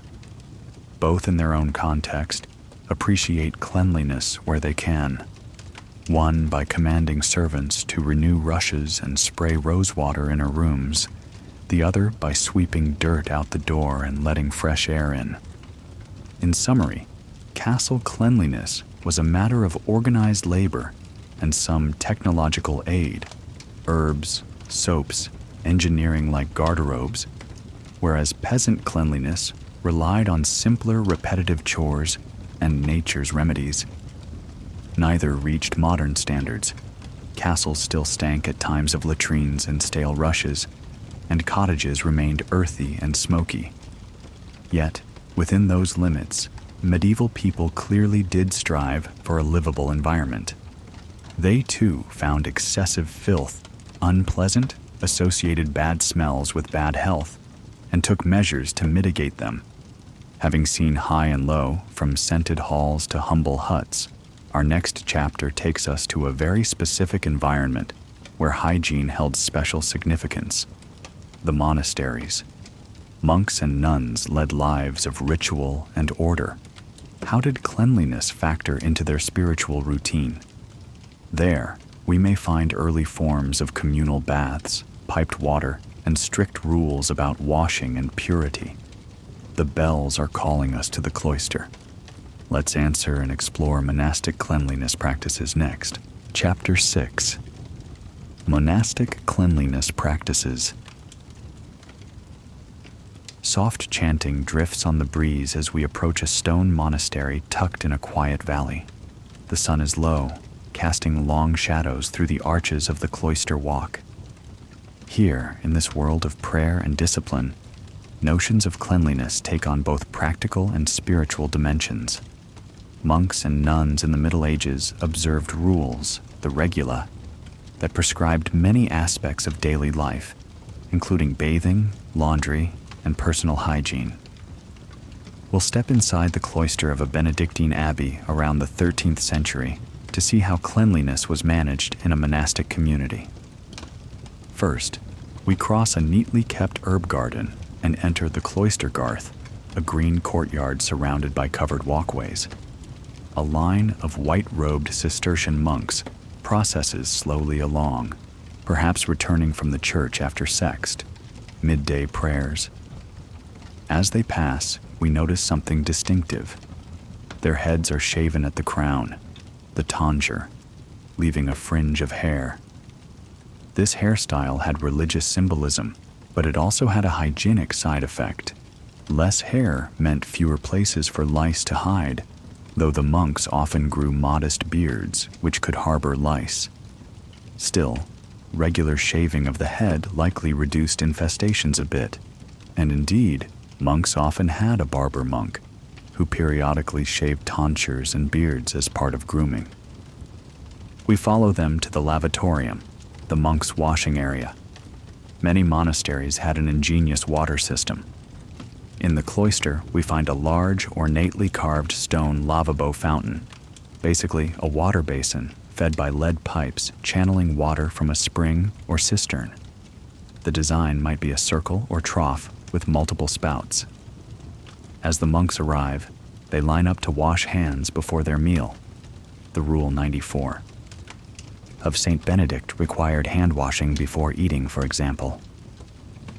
Water flows from bronze spigots. Each monk takes a turn, scrubbing hands and face, perhaps even the feet if needed. Monastic rules emphasized ritual washing, not just for physical cleanliness, but as a sign of inner purity. One Cistercian custom was the weekly foot washing ceremony. Monks would wash each other's feet in humility, recalling Christ washing his disciples' feet. Some orders did this on Saturdays or before major feasts, ensuring both a spiritual lesson and practical cleaning of often sandal-clad, dusty feet. Let's talk about bathing. Monks did bathe, but usually infrequently by our standards. The rule of Saint Benedict, 6th century, which guided many Western monasteries, actually discouraged regular bathing unless necessary. It suggested that monks should have baths only rarely, unless they were weak or ill. This was partly ascetic ideal, discipline through enduring discomfort, and partly practical. Fuel for heating water was costly. Some monastic statutes specified a certain number of baths per year. We find one record that the monks of Westminster Abbey in the 14th century were required to have a bath 4 times a year, at Christmas, Easter, the end of June, and the end of September. 4 baths a year sounds scant, but it might refer to full immersion baths. Partial washing, as we see with hands' feet, happened more often. Whether that rule was strictly followed or more often exceeded is unclear. However, interestingly, Westminster Abbey had a paid bath attendant on staff, given 2 loaves of bread daily and a yearly salary, implying that baths were actually taken with some regularity, perhaps more often than the rule's minimum. Wealthy abbeys could afford bathhouses. Indeed, many large monasteries had a specific room for bathing known as the balneary, or a bathhouse. Monks might take turns using a wooden tub. One document from a Benedictine priory permitted aged or sick monks to bathe when needed. The rule allowed exceptions for health. We can imagine inside the monastery infirmary the area for ill monks. There is a copper tub where weak patients are bathed in warm water with care by an infirmarian monk. Mercy and cleanliness went hand in hand in these contexts. Now, another interesting aspect, some monastic orders, notably the Carthusians, very austere hermit monks, reputedly hardly ever bathed, part of their extreme denial of comfort. On the other hand, monks of the more communal orders, Benedictines, Cistercians, recognized that filth could breed disease, so they tried to balance asceticism with basic cleanliness. Let's peek into the dormitory, the large sleeping hall where all monks slept in rows of beds or mats. It's early afternoon, so empty now. The dormitory is adjacent to the latrine block, reredorer, for convenience at night. The reredorer is one of the monastery's clever features, a long structure extending over the abbey's drain or river. Essentially, it's a big shared latrine with many seats, screens in between for modesty, in some places, set above a continuously running stream or conduit of water that carries waste away. Our monastery, being Cistercian, likely engineered a small stream to flow right under the latrine, flushing the waste regularly. At Fountains Abbey in England, for example, the River Skell was diverted to wash out the latrine block. This kept stench down and was far more sanitary than static cesspits. It's one reason monasteries were often healthier places than cities. They managed sewage better. The reredorer might have stone or wood seats, and in winter, monks probably kept a folded piece of cloth, a sanitary cloth, to avoid sitting on freezing stone.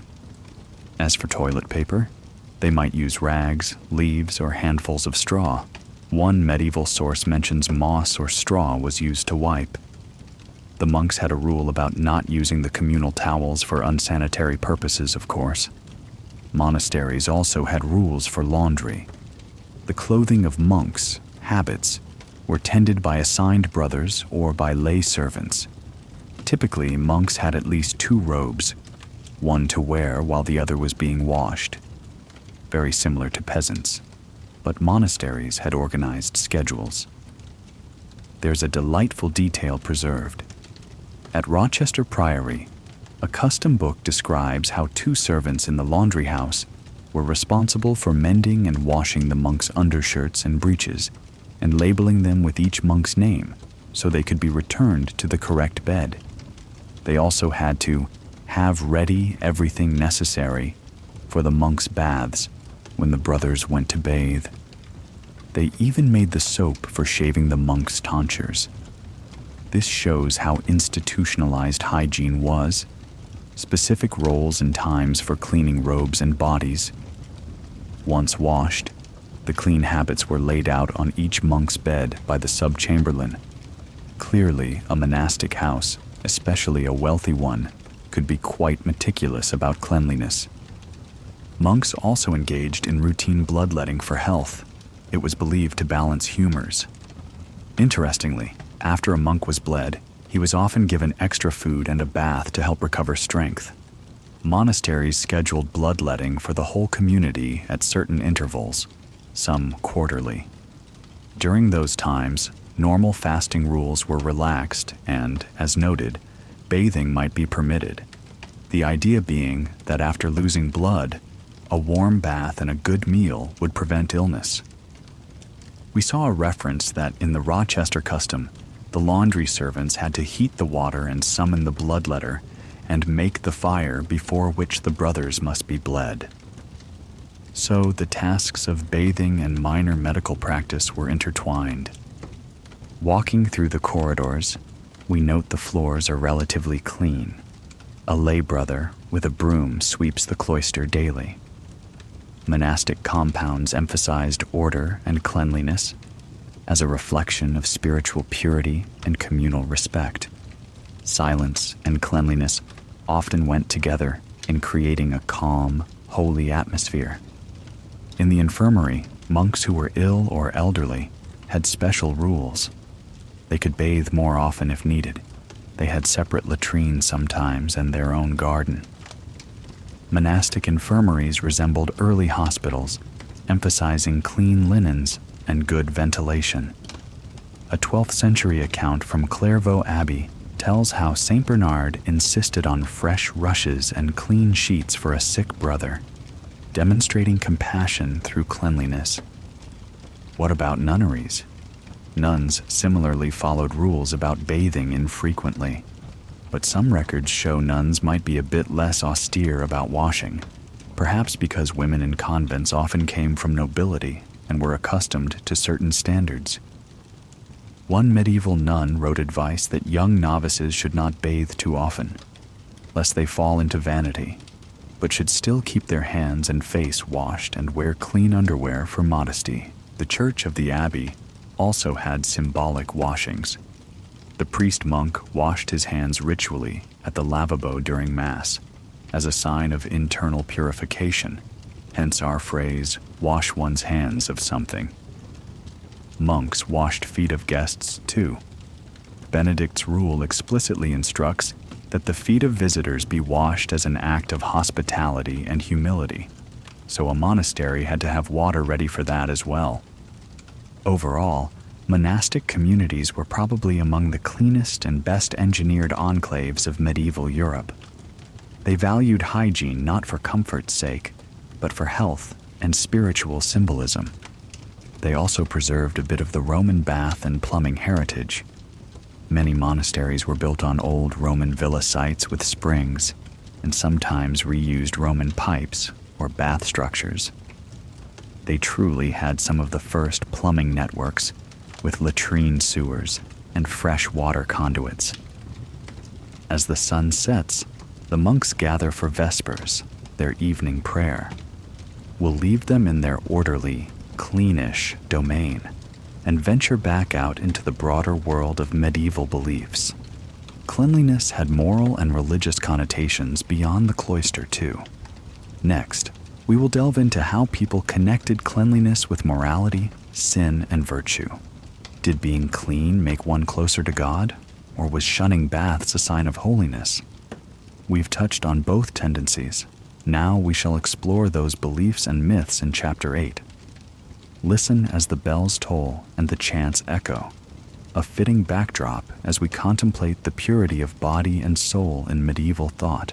Chapter 7: Medical Hygiene and Surgical Tools. Night has fallen, and in a small medieval town, a single light glimmers from the window of the barber surgeon's shop. Within, a scene of tense focus unfolds. A man lies on a wooden table groaning softly, while over him leans the barber surgeon, sleeves rolled up, hands bloodied. We are witnessing a piece of medieval surgery, a realm where hygiene hung in a precarious balance.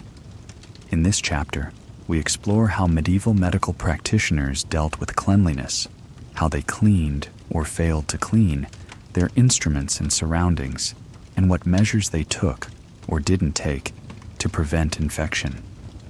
In the dimly lit shop, the tools of surgery are laid out: iron scalpels, saws, forceps, cautery irons, all recently used and not exactly sterile. The concept of germ theory is centuries away.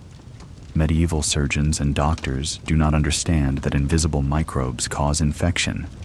Instead, they attribute post-surgical illness to imbalances of humors or bad air. Thus, surgeries are performed without modern antiseptics or knowledge of contamination. The barber surgeon in our scene has just finished removing an arrowhead from the patient's thigh, perhaps a wound from a tavern brawl. He used a broad knife to enlarge the wound and a metal extractor device to pull out the arrow.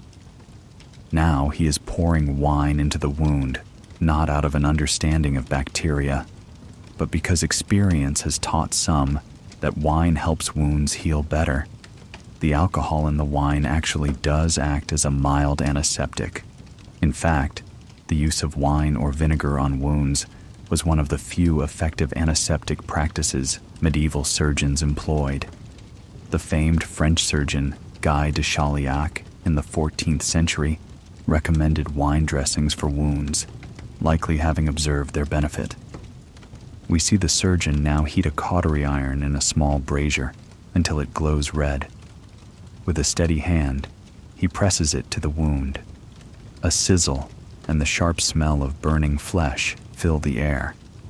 He is cauterizing to seal blood vessels and cleanse the wound. Cautery was a common technique to stop bleeding, and it inadvertently also sterilized the area by killing pathogens, though they didn't know that's what it did. The patient, mercifully a bit drunk on ale given beforehand as crude anesthesia, moans but endures. Let's examine the cleanliness, or lack thereof, in this environment. The floor is likely sprinkled with straw to absorb blood. There is no concept of disinfecting the space. Yesterday, a different patient's blood soaked into that same straw. The surgeon's apron is stiff with old blood. He perhaps wiped his tools on it earlier. He does not wash his hands before or after treating the wound beyond maybe a rinse to get rid of excess blood. Surgeons rarely washed hands systematically.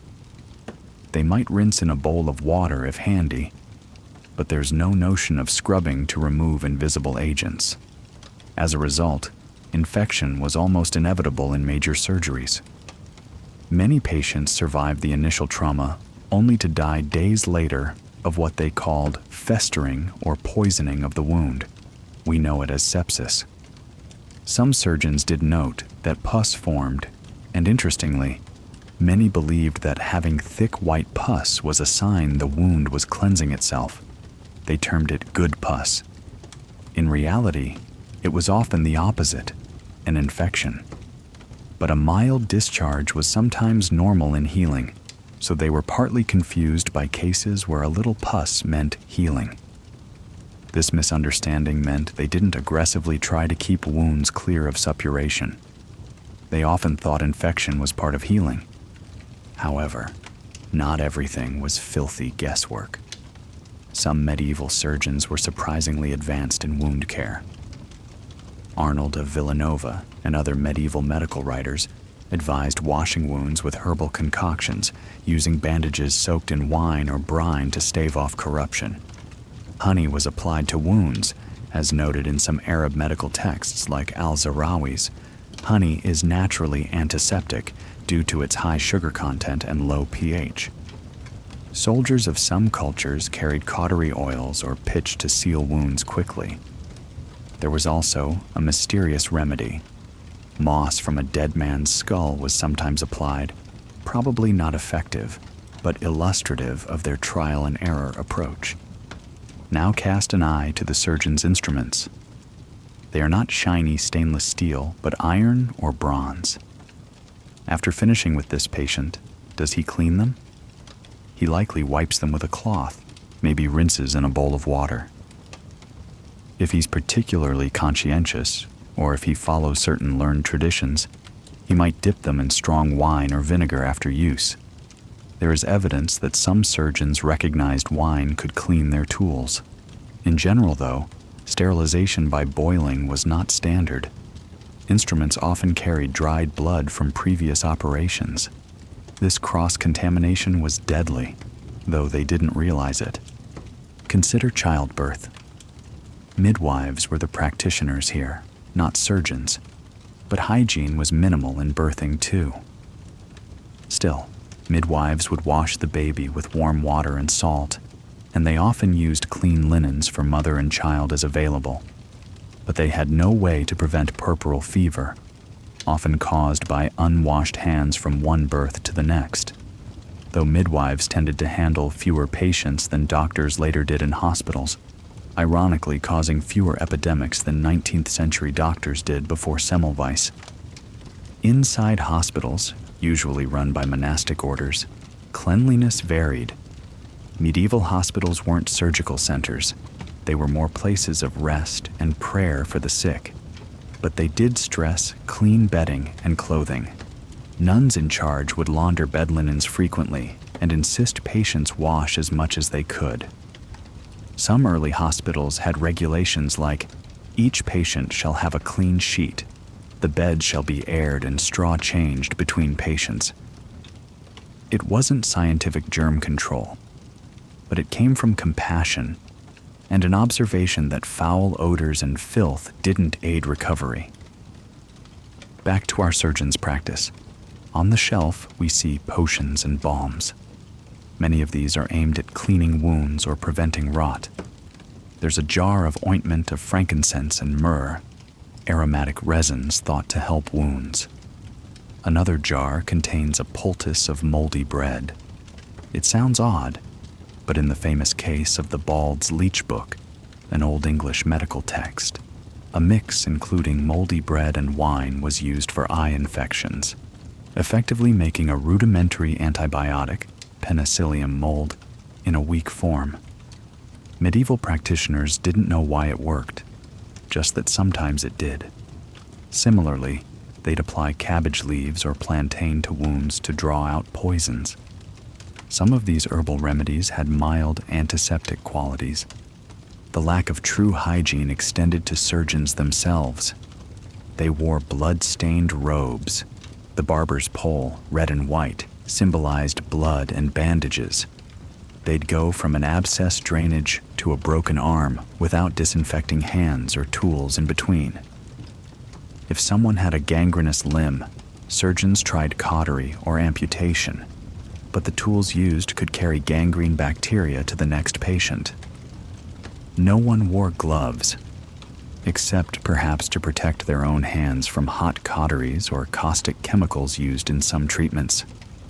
It's thus no surprise that infection was a massive surgical risk.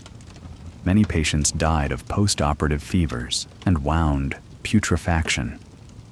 Some surgeons, like Henri de Mondeville, early 14th century, actually advocated for clean wound management. He said to avoid putting dung or strange mixtures in wounds and keep them clean for better healing, contrary to others who deliberately irritated wounds to cause laudable pus. He was ahead of his time. But without germ theory, even the best couldn't achieve asepsis. Another aspect of medical hygiene, physicians' personal cleanliness. Learned doctors did sometimes emphasize washing. For instance, the great Persian polymath Avicenna, Ibn Sina, wrote in the Canon of Medicine, about the importance of pure water and clean air to prevent disease. Medieval Islamic hospitals required staff to wash regularly. Islamic ritual hygiene, wudu, meant doctors often approached patients with freshly washed hands and arms, at least after prayer, if not specifically for surgery. Some crusaders noted that Muslim medics cleaned wounds with wine or vinegar and had cleaner facilities than European camps. The concept of quarantine was introduced in Italian ports in the late 14th century for plague control, 40 days isolation, reflecting an early grasp of contagion, an idea creeping toward germ theory. We should mention plague doctors here, though they belong partly to Chapter 9, Plague Prevention. Plague doctors in later medieval periods sometimes wore protective clothing. The famous beaked masks filled with aromatic herbs, long waxed coats, gloves, boots, which was an attempt to avoid miasma and contagion. While not truly sterile, it did serve as a barrier, accidentally, a primitive hazmat suit. But that's more 17th century, the iconic costume, though precursors existed by late 14th. In summary, medieval medical hygiene was a mix of some useful practices: wine on wounds, clean bandages, isolating the sick, and many unhygienic ones: dirty tools, no hand washing. Surgery was done largely without antiseptic, anesthetic, or sterile equipment. They tried to combat pain with alcohol or opium. Yes, they did use opiates when available. A spongia somnifera, a sponge soaked in opium and mandrake, might be held to a patient's nose to induce sleep for surgery. They tried to reduce infection by burning or using concoctions.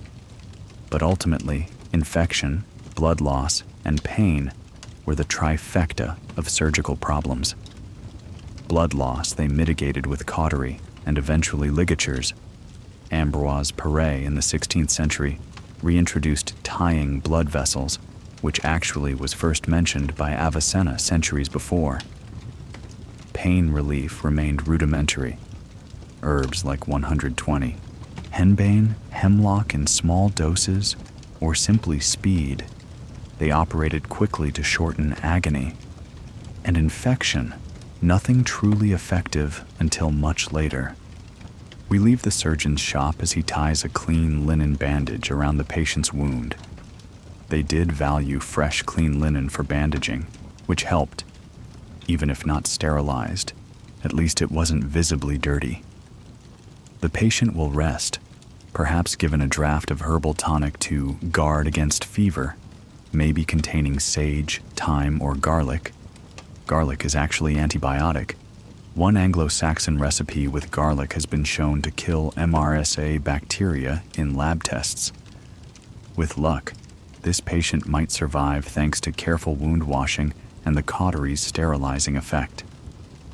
Stepping back from this bloody theater, we reflect on how far knowledge had to progress. Medieval healers were doing their best with the theory of humors and the evidence of their senses. They kept surfaces and people as clean as they thought necessary, for comfort and appearance, but did not, could not, fully grasp microscopic cleanliness. They would marvel at our modern sterile surgical suites, as miraculous as we find their faith in saints and relics for healing. With the image of the brave but beleaguered medieval surgeon in mind, we'll next turn to a different dimension: the realm of beliefs and morals.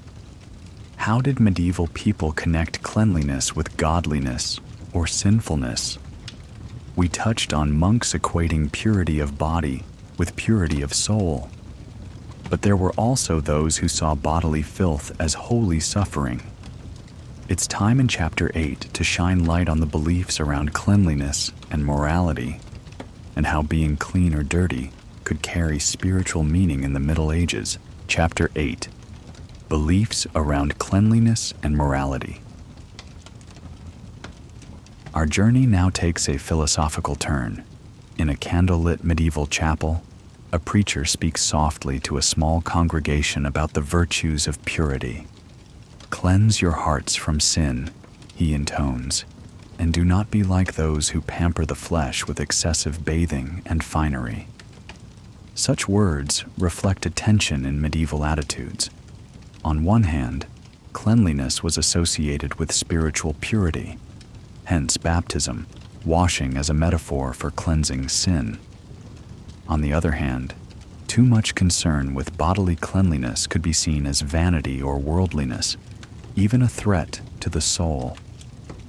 Let's explore this nuanced landscape of belief, where dirt and cleanliness carried moral weight and sometimes surprising contradictions.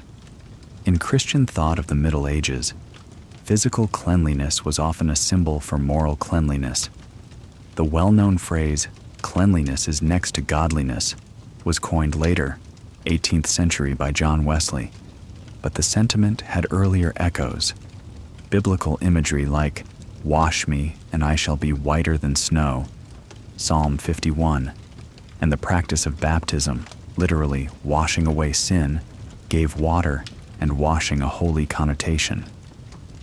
Churches had basins of holy water at entrances for the faithful to dip their fingers and cross themselves, a ritual cleansing before entering the sacred space. During Mass, as we noted, the priest washes his hands at the lavabo and says, "Wash me of my iniquities." This reinforced the idea that to be clean externally could reflect or inspire internal holiness. Yet, medieval hagiographies, stories of saints, are filled with heroes and heroines who deliberately spurned bathing and cleanliness as a form of asceticism. Why? Because extreme ascetics believed that caring for the body's comfort was indulging in the flesh, and by mortifying the flesh, enduring discomfort, dirt, and odor, they were focusing on the spirit. For example, we have the case of Saint Fintan of Clonana, 6th century Ireland, who reputedly bathed only once a year, just before Easter, and lived in squalor otherwise. This earned him admiration for his austerity. There's a vivid line from a medieval text. Dirt was taken as a special sign of holiness, and lice were called God's pearls. In some monastic subcultures, having lice was literally interpreted as a badge of sanctity. A 12th century Cistercian, Saint Bernard of Clairvaux, wrote scathingly of monks who fussed over a clean, neat appearance. He implied a truly devout monk should be unkempt, even malodorous, as a mark of humility, though Bernard himself kept a balanced view and did bathe occasionally for health. One extreme example often cited is Saint Mary of Egypt, a desert hermit who after her conversion never washed her body or even combed her hair, living decades in the desert with total disregard for hygiene, and she's revered as a great saint. Likewise, Saint Francis of Assisi considered elaborate care of the body a distraction. One story has him rebuking a friar for washing a foot that had an infection, allegedly saying one should bear such things patiently for God. Some female saints, like Saint Catherine of Siena, engaged in what today we'd call self-neglect as penance. She refused to allow her mother to make her take baths or wear fancy clothes, wanting to appear plain and even dirty to repel potential suitors and fully dedicate to God. Why were filth and sanctity linked for these individuals? Partly, it was a reaction against the Roman idea, and later upper-class idea, that bathing was a luxury and pleasurable. To the ascetic mind, if something brought bodily pleasure, it was suspect. Bathing can be soothing and sensually enjoyable. Thus, some believed foregoing it entirely was a noble sacrifice. Also, they aligned themselves with the poor and suffering. By being dirty and itchy, they imitated the hardship of the poor and the suffering of Christ, who after all died bloody and unwashed on the cross. They took seriously the idea that one should care more for the soul's cleanliness than the body's. However, not all clergy felt that way. Many church authorities did promote basic hygiene for health and decency. The devil in art and literature was often associated with foul smells and filth, while saints' bodies were said to emit sweet fragrances. Thus, cleanliness could be seen as a reflection of grace. There's the concept of the odor of sanctity, when a saint's corpse miraculously smells like flowers instead of decay, signifying their purity. Conversely, sin was sometimes described as a spiritual stench. One mystic claimed she could smell the sin on unrepentant souls, figuratively. The church's stance on public bathhouses shifted over time. Early medieval churchmen, like some 6th to 7th century Spanish bishops, condemned mixed public bathing because it could lead to lust. Bathhouses were often linked to prostitution and sexual immorality by moralists. A 13th century injunction warned, "Hast thou washed thyself in the bath with thy wife and other women and seen them nude? If so, fast for 3 days on bread and water as penance." This shows the church wasn't against bathing per se, but the environment of public baths, where men and women mingled nude, was seen as an occasion of sin. By late Middle Ages, as we saw, public baths fell out of favor, partly due to these moral concerns and disease fear. The idea that bathing could weaken morals thus took hold. There is also the notion that after the Black Death, some people believed bathing opened the pores to disease, which had a quasi-moral tone. Falling ill was almost seen as a divine punishment for indulgence, perhaps. But on the flip side, the church did encourage cleanliness in certain ways. For example, there were holy washing rituals. Every Maundy Thursday, it was tradition for the king or high clergy to wash the feet of the poor, symbolizing Christ's humility. This act, performed by devout rulers like Saint Louis IX of France, was both a genuine hygiene service for the poor and a demonstration of holy humility, and Louis IX was otherwise personally austere. He wore a hair shirt beneath his royal robes and was not fond of excessive bathing. Let's not forget the influence of other cultures. Islamic teaching places great emphasis on cleanliness as part of faith. The Prophet Muhammad said, "Cleanliness is half of faith." Medieval Muslims performed ablutions 5 times a day before prayers, bathed weekly, or more often, 122, especially on Fridays, and considered being physically clean a prerequisite for spiritual acts. This stood in contrast to some Europeans' view, and in places like Crusader states, Muslims reputedly found the European Crusaders unclean. One 13th century Muslim chronicler did note with disgust that the Franks, Europeans, did not bathe regularly and wore the same garments until they rotted. From the Muslim perspective, that was morally and socially inferior, a reversal of the Christian ascetic ideal. Jewish law, too, had purity codes, ritual baths, mikveh, and washings. Medieval Jews often washed hands before meals and maintained good hygiene, partly due to religious practices, and some speculate this helped them sometimes avoid plagues, which tragically led to rumors of well poisoning as they were healthier. This difference had moral interpretations. During the Black Death, as we'll see in Chapter 9, Jews and Muslims who washed more often had lower infection rates in some areas, leading Christians to imagine dark reasons. But from a belief standpoint, some Christian preachers might even envy the apparent cleanliness of Muslim communities, but caution against adopting their habits due to them being infidels. There's a letter by an Anglo-Saxon bishop complaining that people were skipping church to take long Sunday baths, implying he saw that as misplacing priorities. One should clean the soul on Sunday, not lounge in a bathhouse. Another layer. Superstition and myth around cleanliness sometimes had moral tones.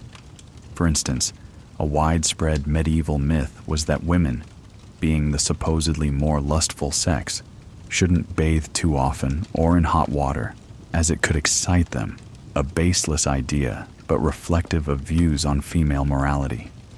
There was also a belief that bathing during certain times, like bathing while fasting or on particular saint days, could be spiritually dangerous. Minor local superstitions that tied morality or fate to washing routines. The integration of morality and hygiene appears in literature too. Chaucer, in the Canterbury Tales, describes the wife of Bath as having a bold red face, perhaps indicating she bathed a lot? Actually, wife of Bath is from Bath City, but ironically, she's somewhat morally questionable in the tale, maybe a subtle pun on bathing. Conversely, evil characters in stories often are described as filthy, moral corruption shown through physical dirt. Interestingly, by late medieval, early Renaissance, some voices spoke for moderation. Erasmus, a devout yet humanist scholar in the early 1500s, criticized the filthy conditions of English floors not for spiritual reasons but practical health, and he famously wrote, "To be clean and properly dressed is in itself a good and Christian thing." So the Renaissance began marrying the idea of bodily cleanliness with virtue again, breaking from the extreme ascetic view. Finally, outside Christianity, consider how Eastern philosophies regarded cleanliness. In medieval Buddhist monasteries, cleaning was a form of mindfulness and merit.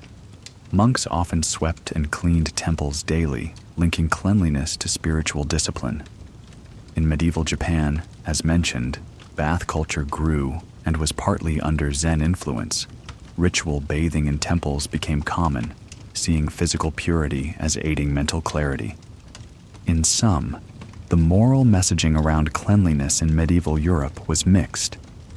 Cleanliness could mean purity, but too much focus on it risked pride or lust. Dirt could mean humility and devotion, but it could also signal sloth. A dirty parishioner might be scolded for not respecting Sunday by washing and wearing clean clothes. The common folk proverb might be, "Better to have a clean soul in a dirty body than a clean body and a soul befouled by sin."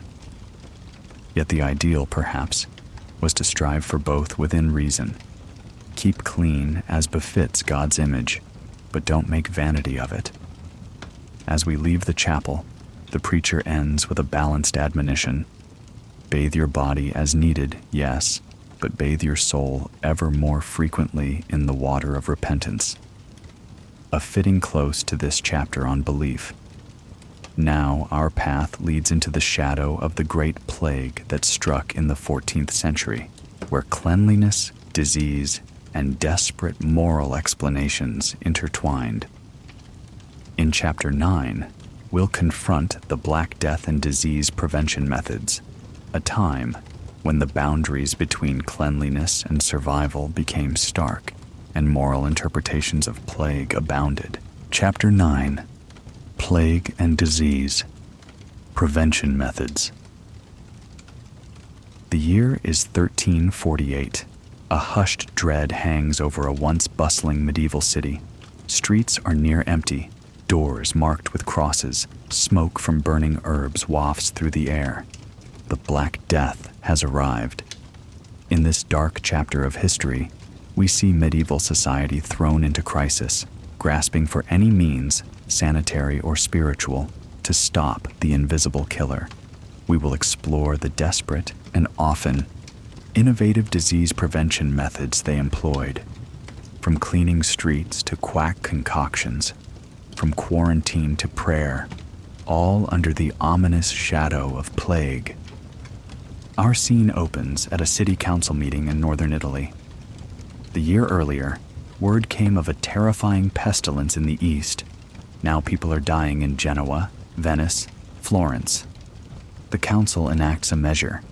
Incoming ships must wait at anchor for 40 days before docking, the first recorded quarantine, 40 giorni. This was a radical concept, isolating potentially sick travelers until it's clear they are disease-free.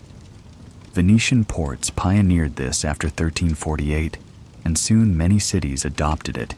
It stemmed from observation. Ships from plague-hit areas often carried disease, and a mix of folk wisdom. 40 days had biblical resonance.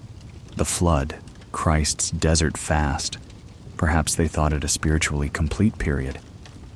Quarantine was one of the few truly effective steps taken. Though they didn't know about bacteria, isolating plague victims and rats inadvertently slowed transmission.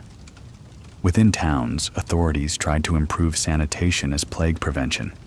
They believed in miasma, bad air causing disease. So they thought to remove sources of foul air. City sanitation ordinances were passed.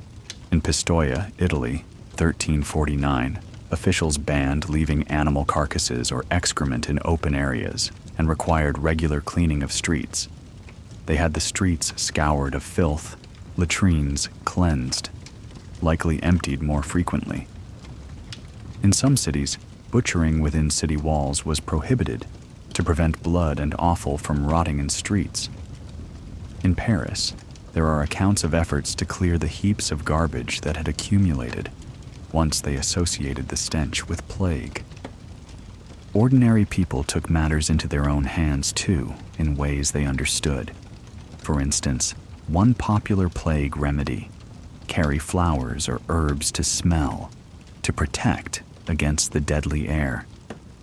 This is immortalized in the nursery rhyme, "Ring-a-ring-a roses, a pocket full of posies." The posies referring to bouquets carried to ward off plague. People especially favored strong, pleasant smells: rose petals, rosemary, ambergris, musk, and pungent herbs like rue and camphor. City officials even ordered giant bonfires of aromatic wood to be burned at street corners, hoping the smoke would cleanse the atmosphere. The Pope's physician in Avignon kept fires of juniper and pine burning in the papal chambers continuously. It likely did help a bit by repelling fleas, though they didn't realize that's what helped. Personal hygiene took an ironic turn. As earlier noted, people began to fear that bathing was dangerous during plague. The logic: a hot bath opens pores, making one more vulnerable to bad air entering the body. So many stopped bathing regularly once plague broke out. The medical faculty of Paris in 1348 indeed advised against too much bathing for this reason. They even cautioned against exercise or anything that would open pores. Instead, they said, keep pores closed by using cold vinegar splashes on the skin and avoid hot foods or baths. This advice, while not helpful, in fact, skipping baths may have allowed more fleas to remain on bodies, was widely heeded. The wealthy in particular closed themselves up, avoided bathing, and doused themselves in perfumes. The poorer folks probably bathed rarely anyway, and continued that. One grim but effective measure: mass graves outside city limits. Removing corpses from within the town quickly was crucial. Many cities hired becchini, gravediggers, or body collectors who went around with carts crying, "Bring out your dead." They loaded bodies, often without much ceremony, and buried them in pits away from populated areas. This cleared infected remains from houses, possibly reducing some spread. Social distancing, though they wouldn't call it that, happened too. Those who could afford it fled to the countryside, as in Boccaccio's Decameron. 10 friends quarantined themselves in a villa outside Florence to escape plague. Within cities, people avoided gatherings, shops closed. Some towns enacted travel restrictions, an early form of cordon sanitaire. Example: the city of Milan purportedly walled up houses at the first sign of plague inside, sealing sick family members within. A ruthless but maybe effective containment, though the story's veracity is debated. Some chroniclers mention it. Another public health measure: pest houses or plague hospitals were set up outside towns. Venice created the first plague hospital on an island in 1423. The term lazaretto comes from a quarantine island near Venice named after Saint Lazarus. In earlier waves, ad hoc infirmaries were arranged in fields. Alongside these practical measures were myriad folk remedies and magic rituals, the spiritual side of disease prevention. People lit candles to saints, especially Saint Sebastian, thought to protect from plague arrows, and Saint Roch, who survived plague. Processions of flagellants roamed Europe, penitents who whipped themselves in public, believing plague was God's punishment for sin, and that self-punishment might earn mercy. These processions, ironically, sometimes spread plague further by gathering crowds and traveling between towns. But they reflect how morality and disease intertwined. Plague was widely seen as a divine scourge, and so moral purification, prayer, fasting, repentance, was considered a critical prevention. Cities held mass prayer vigils, though eventually authorities discouraged large gatherings when they realized they often preceded spikes in illness, another intuitive grasp of contagion. A tragic aspect of plague prevention was scapegoating. Many Christians, desperate for a cause and under a moral panic, blamed minorities, most infamously the Jews, for poisoning wells. Even though Pope Clement VI issued letters saying Jews were dying too and weren't guilty, many towns ignored him. They thought eliminating the supposed poisoners would save them, a twisted, preventative measure. Thus occurred terrible pogroms.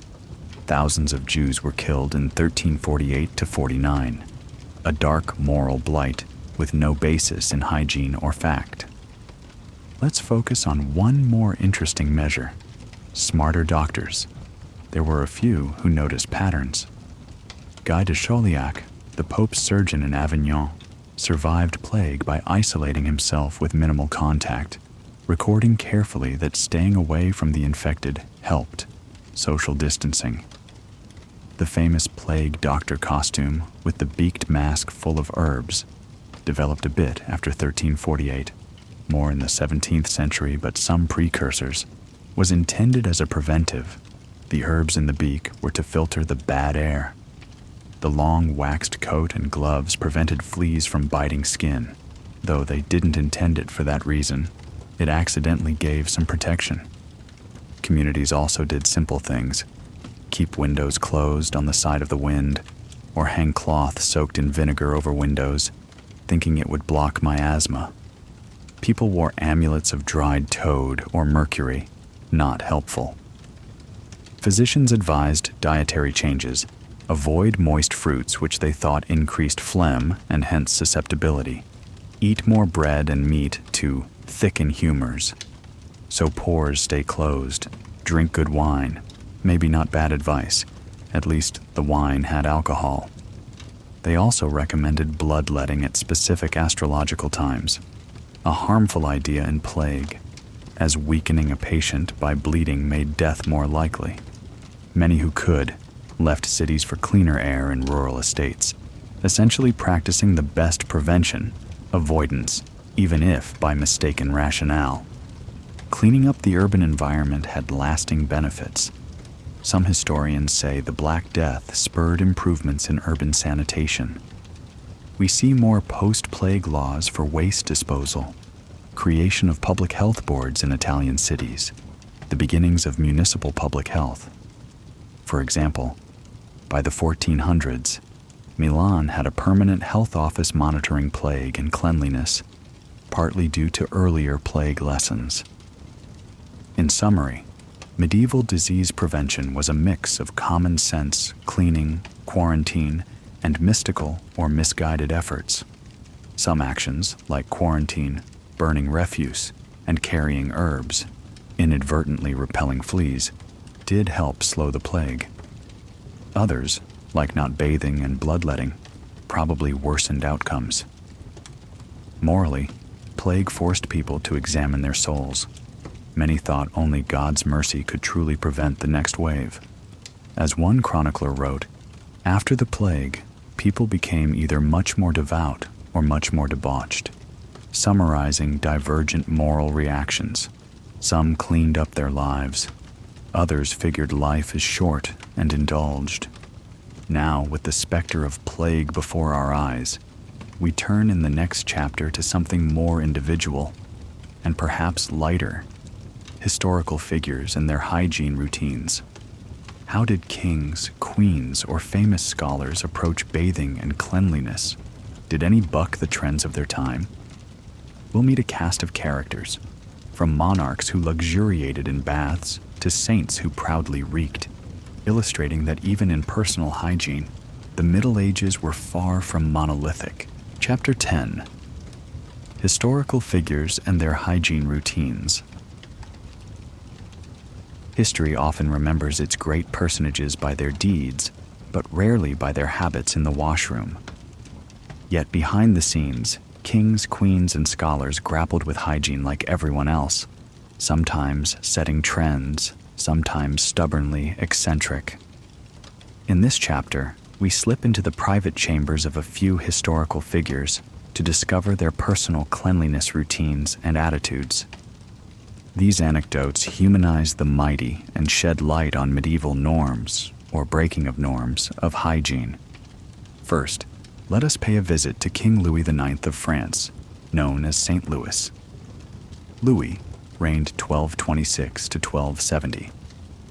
This devout and just king also had a reputation for personal piety that extended to humility in dress and habits. Yet, accounts indicate Louis IX enjoyed bathing. He even built baths in his palaces. One chronicle notes that he would invite poor people to dine with him, and afterward had water brought so he could wash their feet in imitation of Christ. As a saintly king, Louis IX balanced hygiene with charity. He saw washing the feet of the poor as a holy service. Also, being of high status, he likely bathed more frequently than a peasant. We have records that his grandfather, King Louis VII, had a personal bath attendant. In general, French kings of the 13th century had warm baths prepared with scented herbs. Louis IX's holy outlook didn't make him avoid cleanliness. Rather, he used it in ritual ways. Now cross the channel to England, mid-13th century, and we find King Henry III, reigned 1216 to 1272. Henry was fastidious for his era. Wardrobe accounts show he ordered perfumed baths and imported luxurious soap. In 1252, he had a bathroom built in Westminster Palace with a large tub and even an early form of piped water to fill it. Quite a marvel. Monarchs like Henry III and later Edward III indulged in bathing.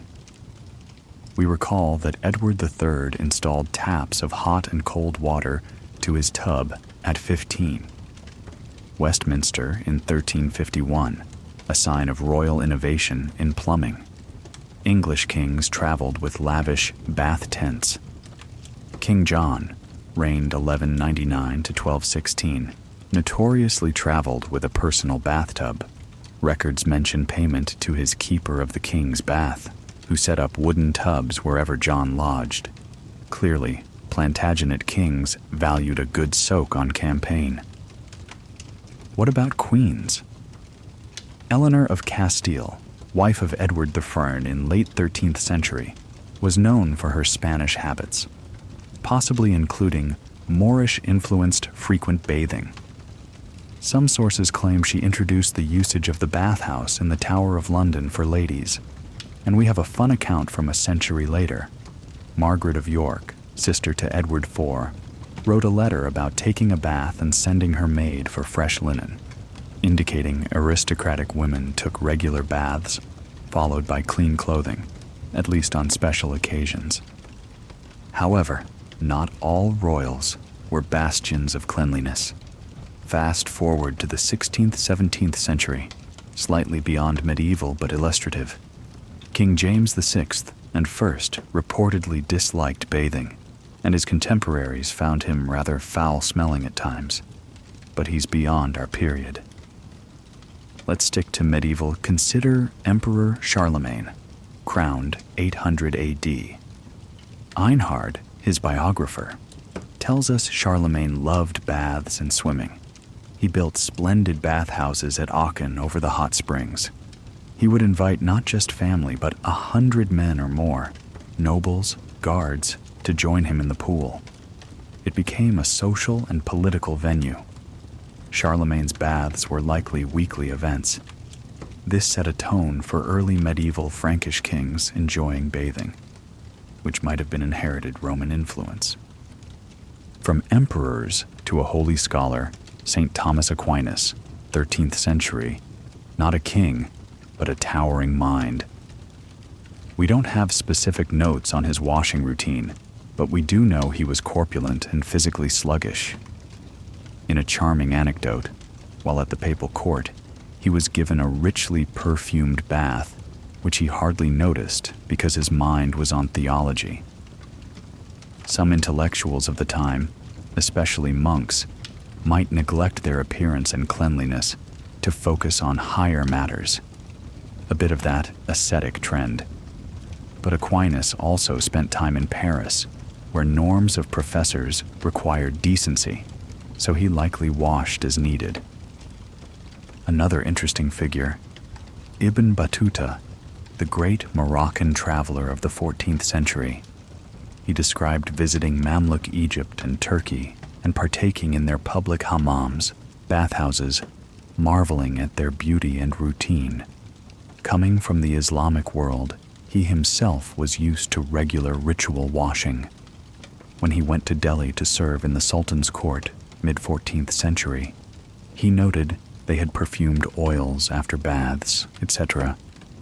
If he encountered European courts, he might have found them less concerned with bathing than the Muslim ones. We should mention a case of extreme, Isabella of Castile, 15th century queen, but often mislabeled medieval. A notorious and likely apocryphal claim says Isabella bathed only twice in her life, at birth and before her wedding. That's almost certainly propaganda or myth. However, it reflects how later eras stereotyped the Middle Ages as filthy. In reality, Queen Isabella's own records show she had a bathhouse in her castle. Going back to medieval, how about a famous scientist? Arnold of Villanova, early 14th century, physician to kings, wrote a Regimen Sanitatis recommending moderation in bathing. He advised occasional warm baths for health and specific herb-infused baths for ailments. So he personally likely bathed in line with his advice, maybe monthly or when feeling unwell, which for a physician was progressive. Now, a glimpse at everyday famous folk. Geoffrey Chaucer, a civil servant and poet, late 14th century. As a well-to-do Londoner, Chaucer would have frequented bathhouses occasionally. His Canterbury Tales character, the Wife of Bath, was partly to poke at how Bath was known for its hot springs and bathing. The city Bath had a medieval bathhouse. Actually, in 1400s, the baths there revived a bit. Chaucer himself worked as clerk of the king's works, overseeing building projects, possibly including repairs to the king's bathroom, etc. So he'd be familiar with royal bathing habits. He jokes in his poetry about people's smells and hygiene, implying awareness of who's clean or not. And what of saints or popes? Pope Nicholas V in mid-15th century had a bathroom added to the Vatican. But earlier, in plague times, Pope Clement VI sat between two large fires, as we saw, not bathing but trying to avoid air. Popes generally followed the norm. Occasional immersion baths, frequent hand-foot washings, and they had barbers' surgeons to keep them trimmed, and perhaps to bleed them for health. One poignant case. St. Francis again. Though earlier he renounced finery, interestingly, near death, he asked to be laid naked on the ground to embrace Sister Poverty. but his followers insisted on at least a clean habit to wrap him in when he died, out of respect. They compromised by putting him on a haircloth, then covering with a habit. So even in death, the question of cleanliness versus humility was present. Saladin, the great Muslim leader, 12th century, was noted by a Christian chronicler to refuse an invitation to bathe with King Richard the Lionheart, not for moral reasons, but suspicion or protocol. However, Saladin himself likely used the hammam regularly as any Muslim noble would. It's said after victories he'd reward soldiers with trips to the hammam. Such personal routines, while normal in his culture, impressed crusaders. Marco Polo, late 13th century, wrote that the Mongols did not wash their bodies often due to shamanistic taboos, as we saw in Chapter 10 details from Rancor. Kublai Khan, whom Polo served, reportedly had many baths in his palace, yet he and his court had rules like not letting water from washing touch the ground, Mongol belief. Polo recounts that Kublai's people cleaned by sprinkling water from their mouths onto hands and hair, rather than full wash, out of fear of offending water spirits. So Kublai's hygiene routine was culturally specific, maybe 1 or 2 big baths a year in a luxurious bathhouse, but daily dry cleaning ritual. Bringing a humorous one. King Charles VI of France, late 14th century, he had bouts of insanity. During one episode, he reportedly refused to bathe or change clothes for months because he believed he was made of glass and fear any movement could shatter him. That's an extreme outlier due to mental illness, but it was recorded how the court struggled to keep him clean, or even shaved. Finally, look at Erasmus in early Renaissance, as the medieval world transitions. Erasmus took pride in moderate cleanliness. He wrote treatises advising students to wash their faces and hands each morning, brush teeth with a cloth, and avoid bad breath for courtesy. He was appalled by filthy lodgings, so a prominent scholar valued hygiene, signaling a shift to modern attitudes. Each figure, from ascetic saint to pleasure-loving king, navigated hygiene within their era's culture. Charlemagne turned bathing into statecraft.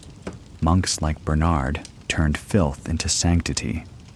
Isabella may have exaggerated a disdain for baths to show piety, though likely she did wash more than legend says.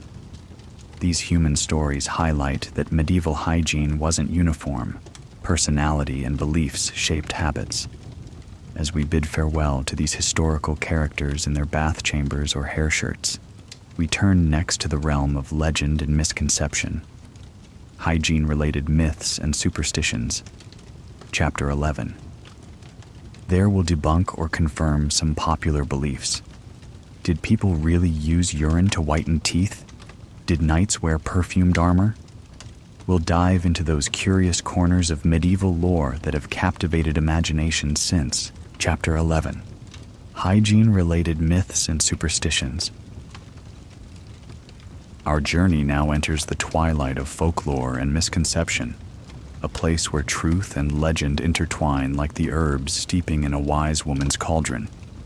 The Middle Ages teem with myths and superstitions about health and cleanliness.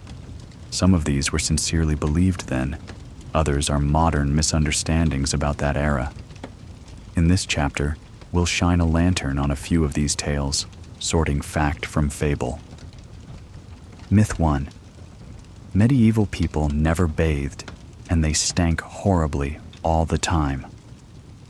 We've seen through many chapters that this is an exaggeration. While they certainly bathed less often than most of us do today, they did wash regularly in various ways.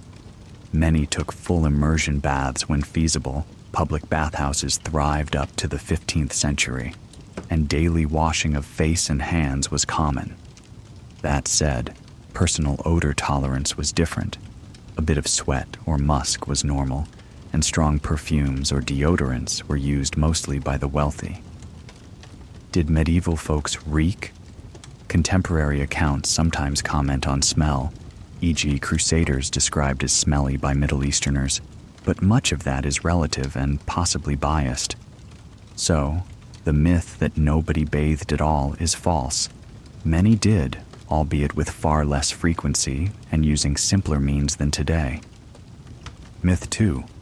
People threw their sewage into the streets with a cry of, "Gardyloo?" This one has truth to it, as we explored. In many cities, yes, chamber pots were flung from upper windows, and passers-by had to be wary. The term Gardyloo was used in Scotland, from French garde à l'eau, to warn pedestrians in later medieval Renaissance times. However, not everyone did this recklessly. There were laws against it in places, and often people emptied waste into cesspits or designated heaps when available. But the image of dodging dirty water in narrow lanes is grounded in reality for crowded quarters. Myth 3. They used urine for laundry and dental care. Surprisingly, this one has a lot of truth. Urine for laundry, absolutely, aged urine, called chamber lye, was used as a source of ammonia to clean and whiten cloth. Fullers soaked woolen cloth in stale urine to scour and set dyes. It sounds gross, but it was effective and common. For dental care, while they didn't brush with urine, one medieval recipe for teeth whitening did suggest a mouth rinse of urine. The ammonia could theoretically help, though it's not exactly minty fresh. Fortunately, more common was rubbing teeth with cloth, salt, and herbs, so the idea that urine had household uses is true, though it wasn't universally applied to teeth. That's more a fringe practice from certain sources. Myth 4. Knights were filthy under their armor. In lengthy campaigns, perhaps yes, as bathing was hard on the march. But knights, being nobility, had squires and servants maintain their gear and person. They wore washable linen undergarments under armor to absorb sweat, and those would be washed regularly even if the knight himself couldn't fully bathe. Also, knights liked to douse themselves and their armor in perfumes or oils before tournaments. Chroniclers mention them smelling of rose water or civet at courtly events. After battle, a knight might be wiped down with vinegar or wine as a rudimentary disinfectant. So while they did sweat in armor, imagine a summer battle quite smelly. The statement that knights were generally filthy is not uniformly true. It varied with circumstance. Many took pride in a shining image, literally shining armor, which required cleaning with sand and urine-based polishers to remove rust. Myth 5. Peasants had poor hygiene and never washed clothes, hence terms like dirt poor. We did discuss that peasants didn't wash outer clothes often, but did launder underwear and linens on a periodic basis. The phrase dirt poor actually has no solid medieval origin.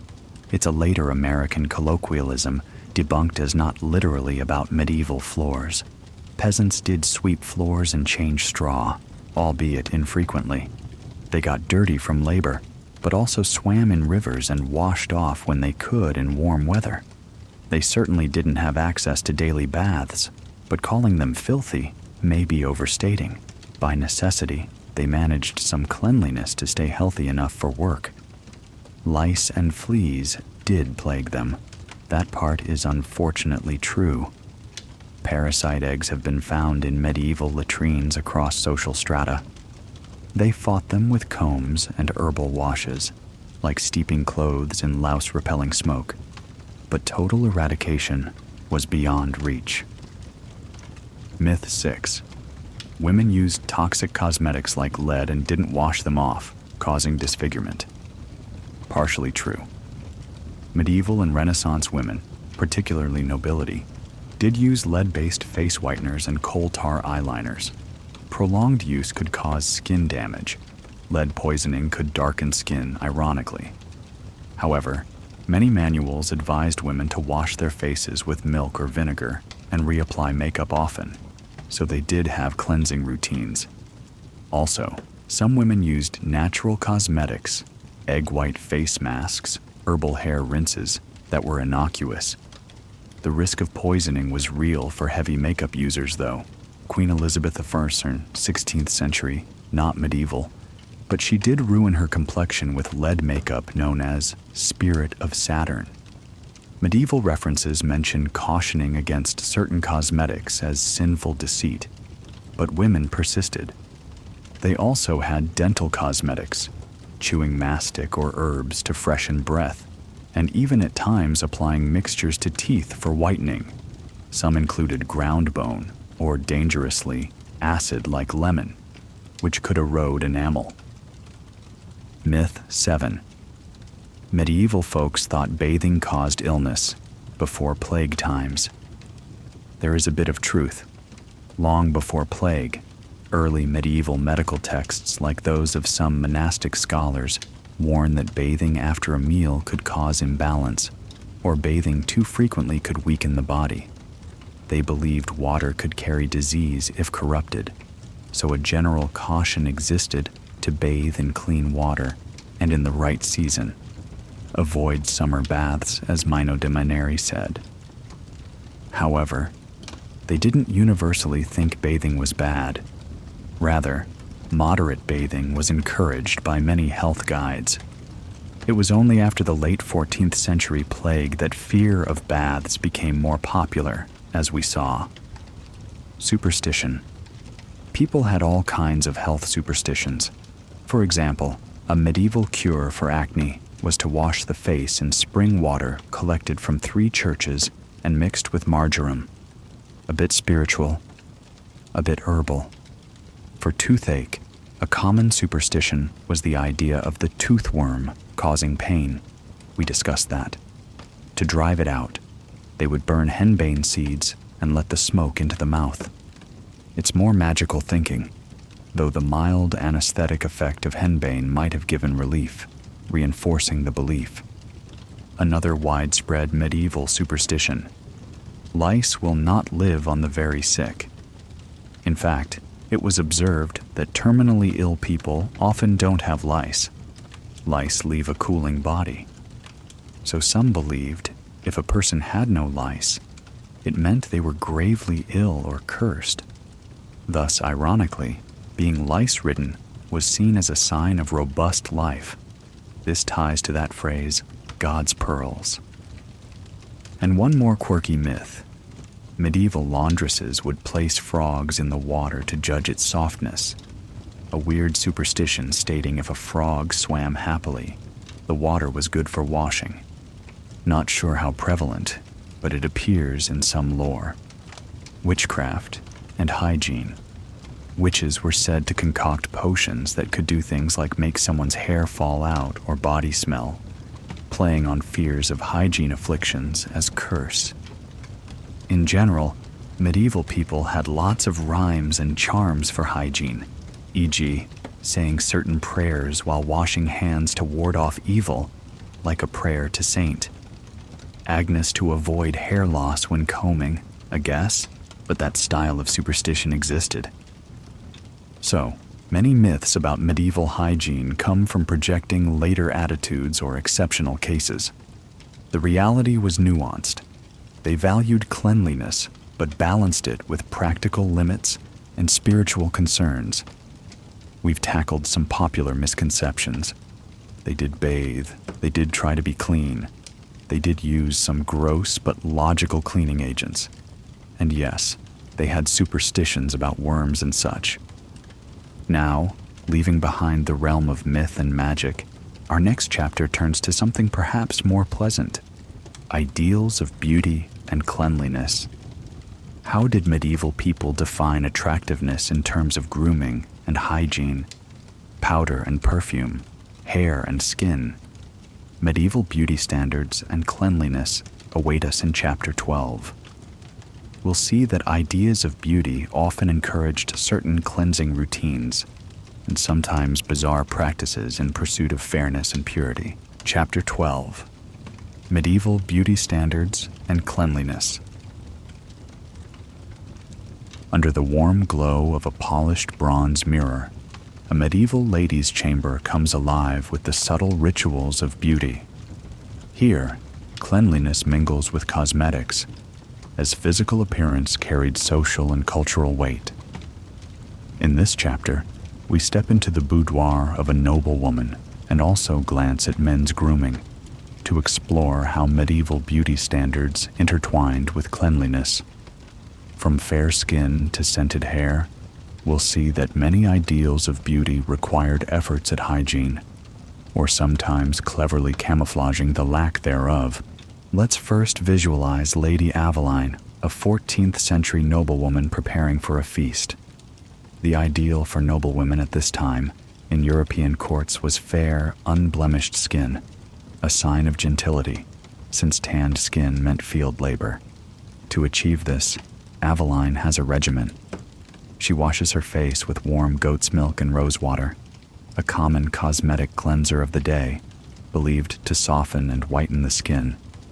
Then she applies a light face paint, ceruse, made of ground white lead mixed with vinegar and perhaps a bit of egg white. This gives her face a fashionably pale, matte finish and covers any blotches. She's aware excessive use of lead can ruin the complexion, but most ladies accept that risk for short-term beauty, and indeed, some show early signs of damage, which they cover with even more paint, a vicious cycle. Next, she takes out a tooth whitening powder from a small ivory box. It contains crushed sage, salt, and maybe a touch of ground pumice.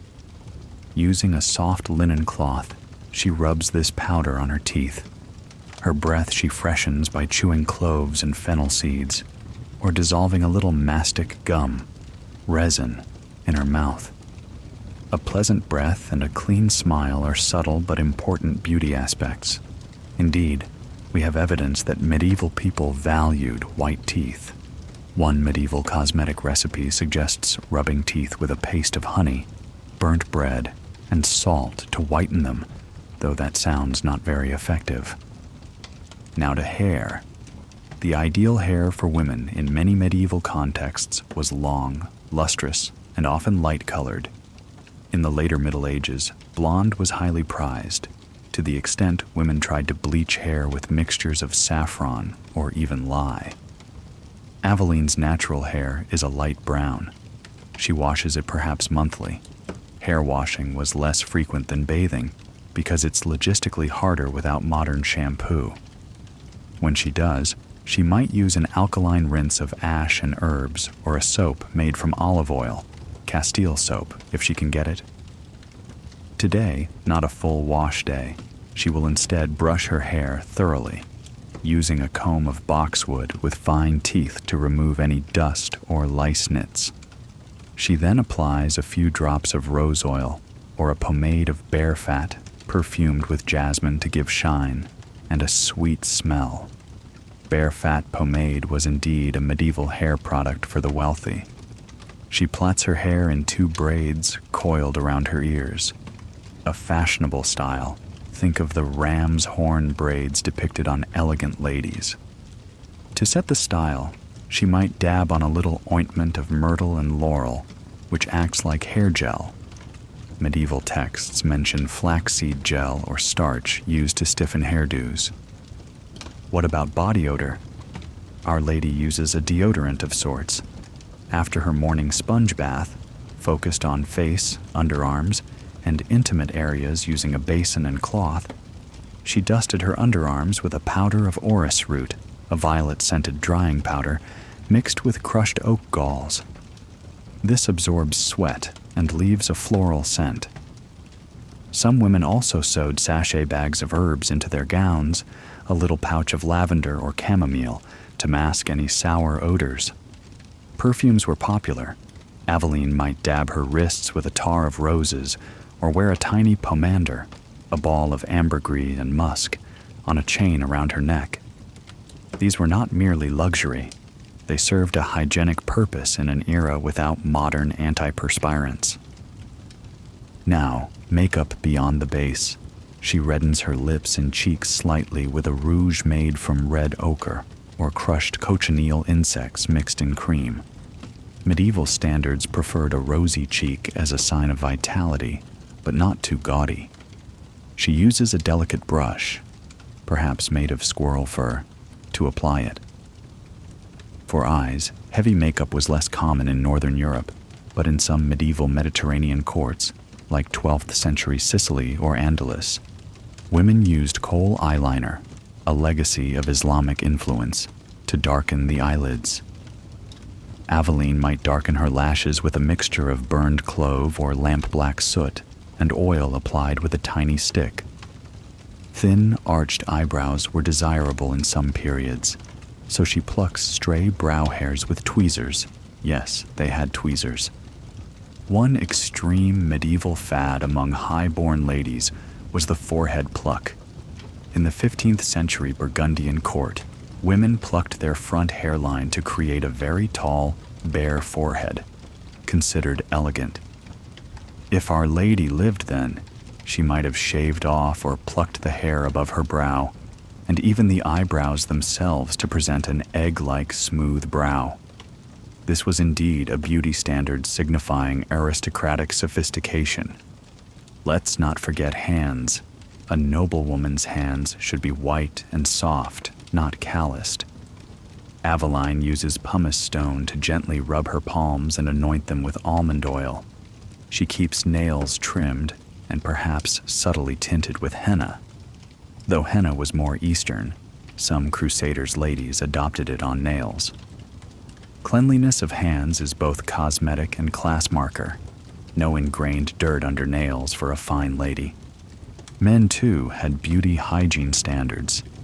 A knight or courtier like Sir Geoffrey would keep his beard, if fashion favored one, sometimes clean-shaven was in, neat.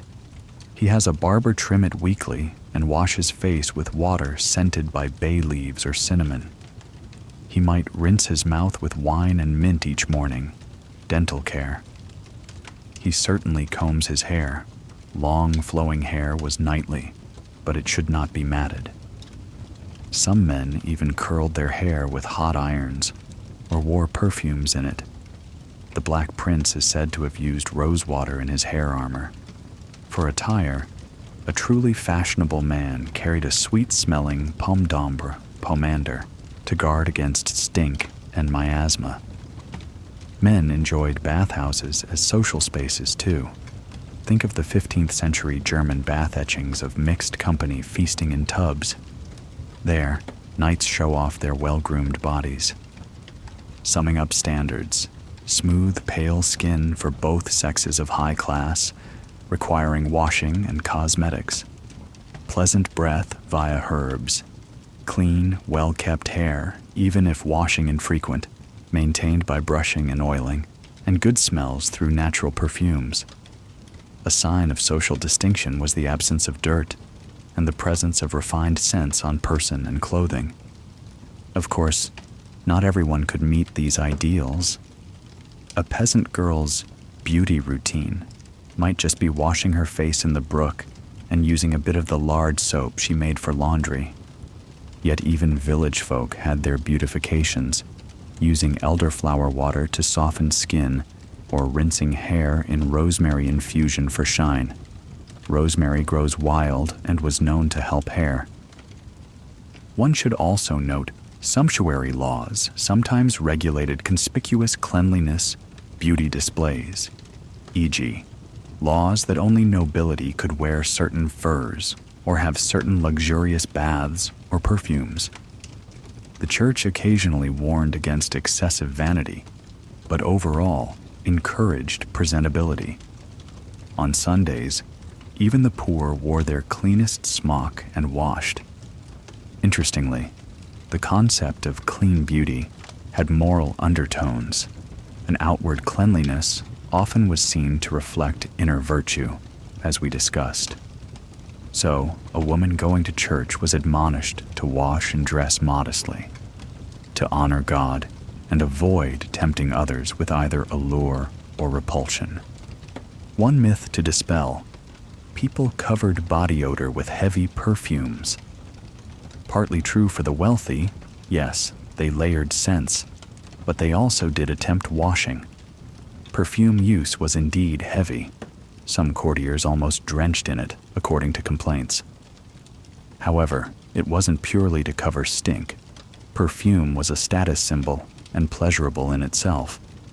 And since the concept of pheromones' good natural smell wasn't known, more was considered better. In terms of personal cleanliness affecting attractiveness, medieval literature often praises characters for smelling good. The Roman de la Rose describes a lady's breath sweeter than the lily, which likely means she practiced dental hygiene with herbs. Knights are often described as well-scented or fresh. Conversely, insults focus on hygiene, calling someone a stinking goat or rank sweat in poetry to imply they're low or villainous. So beauty and cleanliness were tightly woven. Those who could pursued beauty with a regimen of cleansing and embellishing. Those who couldn't, at least on special occasions, tried a little, like a farm girl scrubbing off field dirt and donning a flower crown for a May festival, symbolically bridging cleanliness with beauty. Having powdered our wigs and buffed our armor, we step away from the vanity mirror. Our next focus zooms back out to the environment. Where did people get their water, and how often was it clean? Water sources and contamination is our chapter 13, examining wells, rivers, and how medieval folk dealt with the crucial issue of water quality, often unwittingly tying into their health outcomes. Follow along to the town well and city conduits as we quench our curiosity there. Chapter 13, Water Sources and Their Contamination. Imagine dawn in a medieval town. A line of women with yokes and buckets gathers at the central well, gossiping softly as they draw up the day's water. Water, the most basic necessity, was a linchpin of medieval hygiene and health. In this chapter, we peer into the village wells, city conduits, and riverbanks to see how people accessed water and how contamination, often from poor sanitation, imperiled that supply. Understanding medieval water sources reveals the challenges they faced keeping water clean in a pre-modern world. Village wells. Most small communities relied on shallow wells dug near the center of habitation. These wells were communal. Ideally, they were covered with a roof or cap and had a windlass or pulley to raise buckets. However, contamination was a constant risk. Waste pits or latrines might be only meters away. It wasn't fully understood, but people noticed when a well's water went bad. It might smell or taste foul. They sometimes blamed it on witchcraft or poisoned corpses. One German chronicle around 1360 tells of a well poisoned by a dead toad, likely just a dead animal falling in, but seen as malicious. Some towns enacted rules. For example, London in the 15th century forbade digging cesspits too close to neighbors' wells.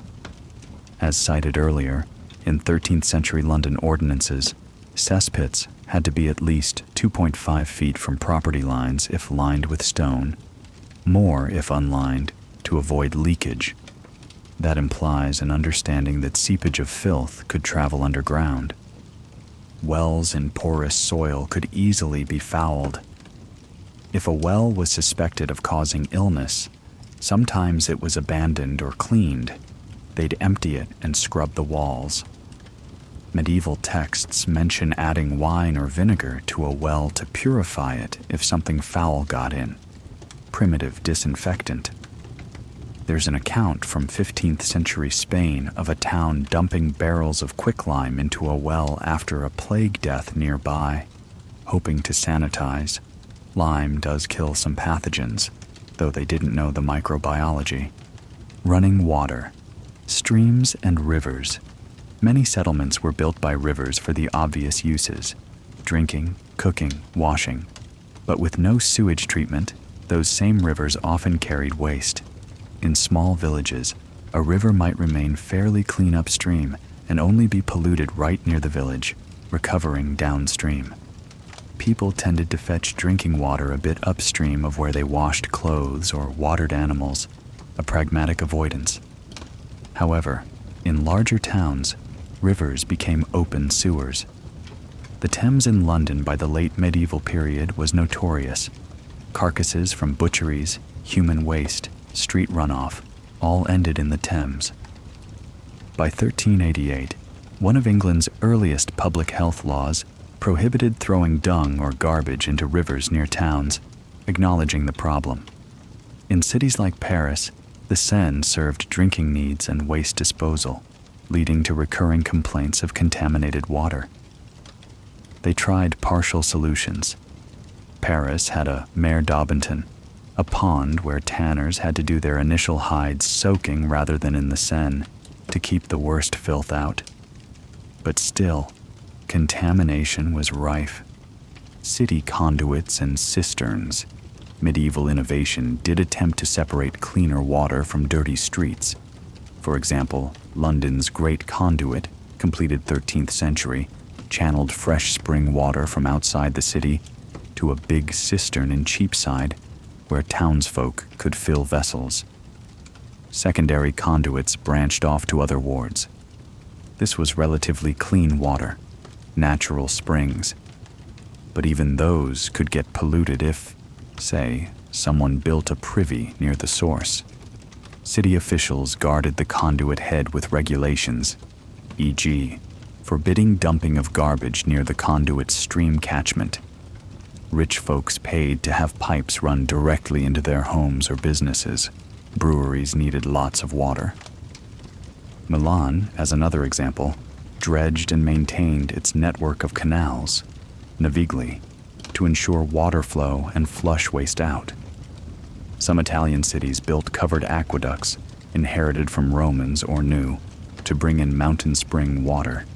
Sienna's Bottini tunnels is a fine medieval example, carrying water to public fountains. Rainwater. Harvesting. People also caught rain off roofs into barrels, fairly clean if the roof wasn't filthy. Many monasteries and castles had cisterns to store rainwater or channel it from rooftops. In a castle, stored rain might be used for washing or even drinking if no well inside. But still water in cisterns could stagnate. They sometimes tossed fish, like carp, in cisterns to eat algae and mosquito larvae, a crude maintenance technique recorded in some estates. Boiling water. Did medieval folks boil water before drinking? Not commonly just for purification.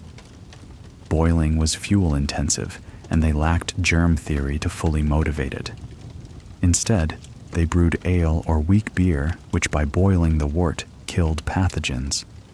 One reason beer was a staple beverage, even for children, as it was safer than raw water. In cities, beer and wine were safer bets than river water. Monasteries and nunneries made weak ale for daily hydration.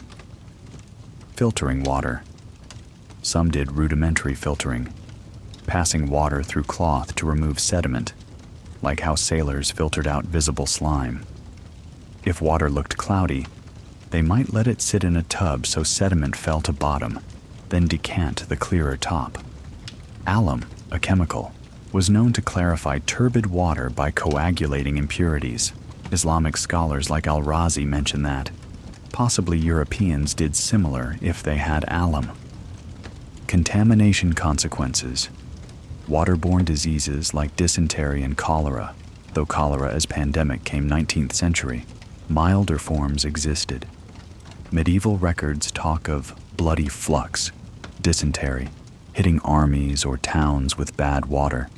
They blamed corrupt air often, but some, like one French physician after a dysentery outbreak, noted that filth in local wells preceded illness.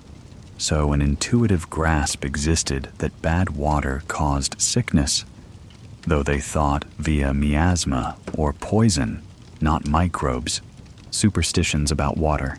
We mentioned Mongols fear washing in summer due to thunderstorms belief. In Europe, a superstition.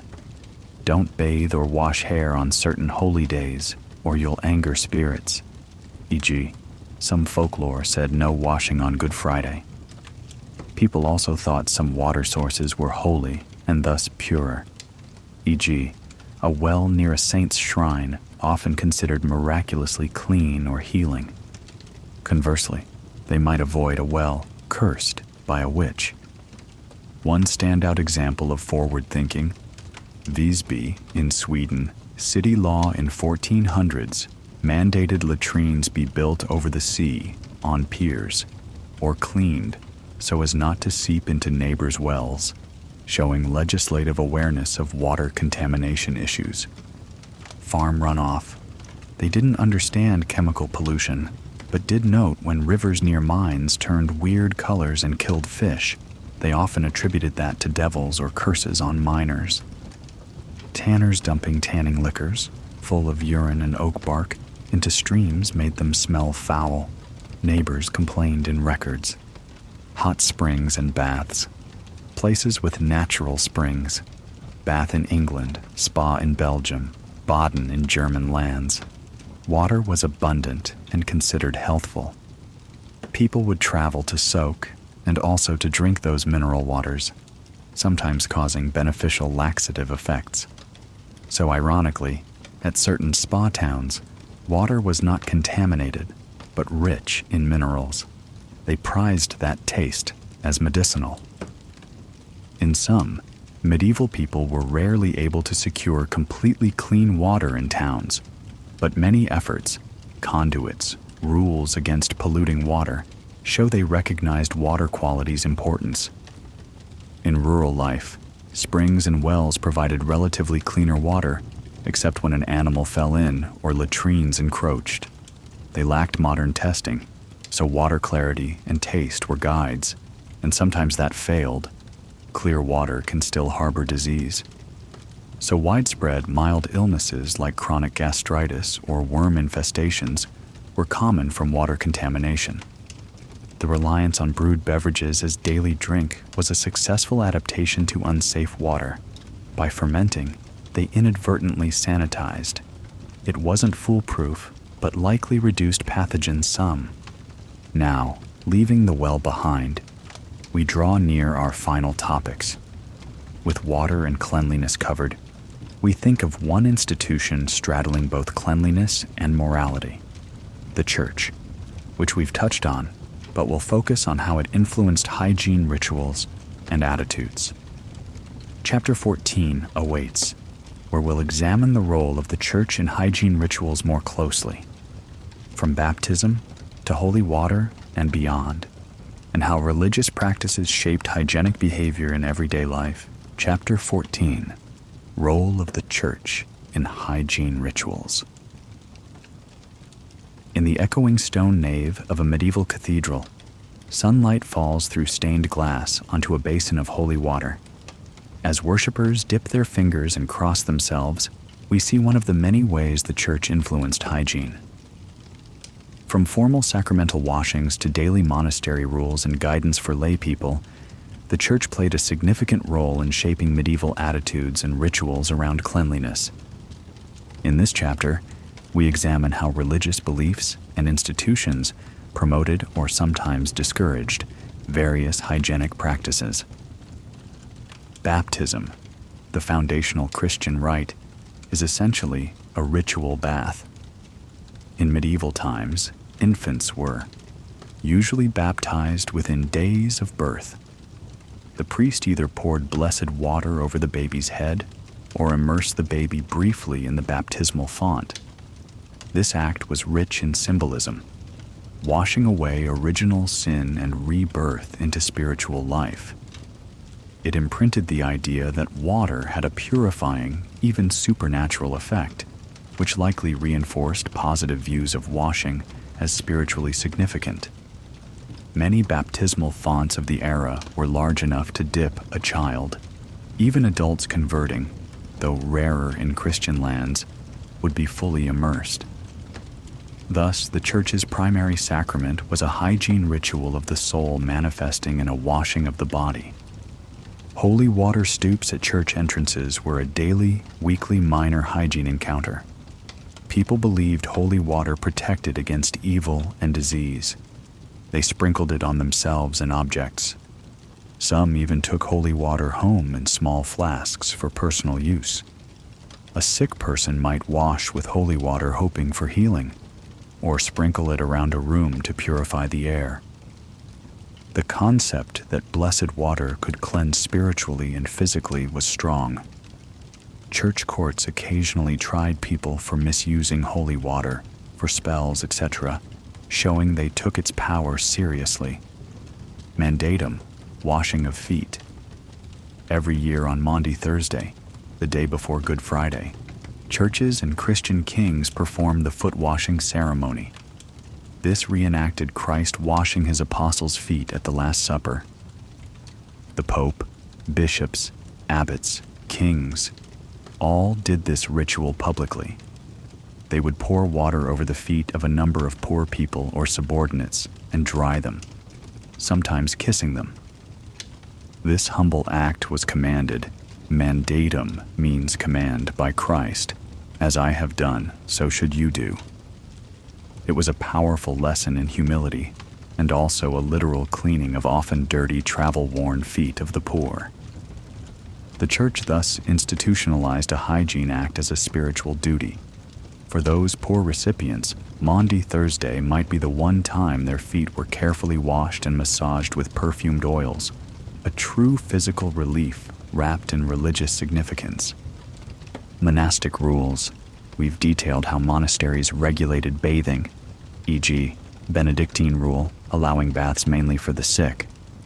These rules emanated from the church's spiritual priorities: moderation, avoiding luxury, but also caring for health as needed, since monks should be fit to pray. The church, through monastic orders, set examples. Some orders more austere, the Carthusians rarely bathed, emphasizing asceticism. Others more moderate, Benedictines allowed periodic bathing for cleanliness. These religious communities influenced lay attitudes. People looked up to monks and nuns as models of holiness. A very austere saint who never bathed might inspire devotees to likewise forego baths for penance, believing dirtiness equated to holiness, like earlier mentioned saints. Conversely, monks who practiced cleanliness as part of order, like Cistercians with their sophisticated water systems, gave witness that one could be devout and clean. Religious festivals often had cleaning aspects. People cleaned their houses and themselves thoroughly before major feasts, Christmas, Easter. In some regions, the Saturday before Easter was called White Saturday, partly because penitents wore white, but also because folks would bathe and put on fresh clothes after a grimy Lent. Confession, the cleansing of soul, often coincided with these thorough bodily washings to greet Easter purified inside and out. Church teachings on cleanliness and sin. As touched on, clergy sometimes warned against vanity in washing or dressing, yet they also preached about internal purity mirrored externally. A 12th century sermon might use the state of one's body, clothes as a metaphor. Would you come to a king's banquet in filthy rags? No. So how can you come to God's altar with a soul soiled by sin? Here, the church indirectly encouraged faithful to at least wear clean clothes to Mass, which presupposes cleaning them, and by analogy, keep their bodies, God's temple, respectable. There's evidence parish priests told congregations to bathe or wash up before coming to church on Sundays, partly out of respect, partly practicality. Crowded pews and summer funk no doubt were noticed. Clerical cleanliness. The church also had its own hygiene rules, e.g., the 1,298 papal bull forbidding clergy from wearing extravagant grooming styles, like a decree against long flowing hair for priests. They should be neatly trimmed. Many early church canons included admonitions for clergy to be physically clean and decent in dress, reflecting holiness. Some convent rules included regular bathing of nuns. Like Cluniac nuns allowed a bath more often than monks. Interestingly, perhaps recognizing female needs or just differing rule writers. The idea that cleanliness is next to godliness, while coined later, was lived out by many clergy who believed caring for God's gift, the body, was a duty, provided it didn't become vanity. The Church also managed hospitals, especially after Crusades. Monastic hospitals stressed cleanliness as part of care. Augustine rule for canons in charge of sick said to frequently wash patients and change their linens. The Knights Hospitaller in Jerusalem, 12th century, had separate water supplies and practiced surprisingly good hygiene for patients, fresh clothes, regular bathing of patients when possible.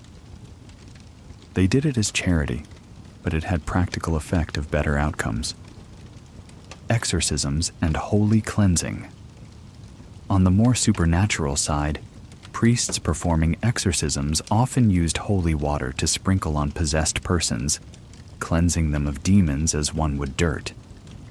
They also might bathe relics or church altars in blessed water to purify after a desecration. So the Church reinforced that water plus blessing equals potent cleanser of evil. People then might mimic that at home. If someone fell ill, a family might call a priest to bless a bucket of water and then wash the sick room with it, hoping to remove whatever evil caused illness. It's essentially a religiously charged spring cleaning. Christianization of pagan bathing. In some areas, the Church took pagan well springs or bath sites, like thermal baths dedicated to Roman gods, and rededicated them to saints. The bath springs in England were said to cure ailments with St. Lawrence's intercession, rather than Sulis Minerva's. Church would hold patronal festivals at springs, involving prayers, then communal washing, merging spiritual and physical healing. Church versus bathhouses. We saw some clergy disapproved of bathhouses as dens of sin, yet others, especially in Italy, tolerated them as a lesser evil, keeping youth occupied and moderately clean. Church-run leper houses mandated regular washing of lepers, an early enforced hygiene regimen, ironically in those isolated communities. The Church also shaped wedding rituals. A bride before her church wedding typically took a purifying bath, like a ritual farewell to maidenhood and sin. In some places, there was a custom called the churching of women after childbirth. A new mother came for a blessing and to be cleansed spiritually after labor. Often before that church ceremony, the woman would take a special postpartum bath at home to physically cleanse and prepare. From cradle, baptism, to grave, corpses washed and anointed in church funerary preparation, the Church bookended medieval life with water and washing. Even relics were washed.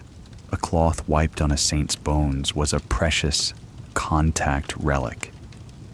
Or sometimes saintly bones were gently bathed in wine, and the wine given to sick as a holy drink.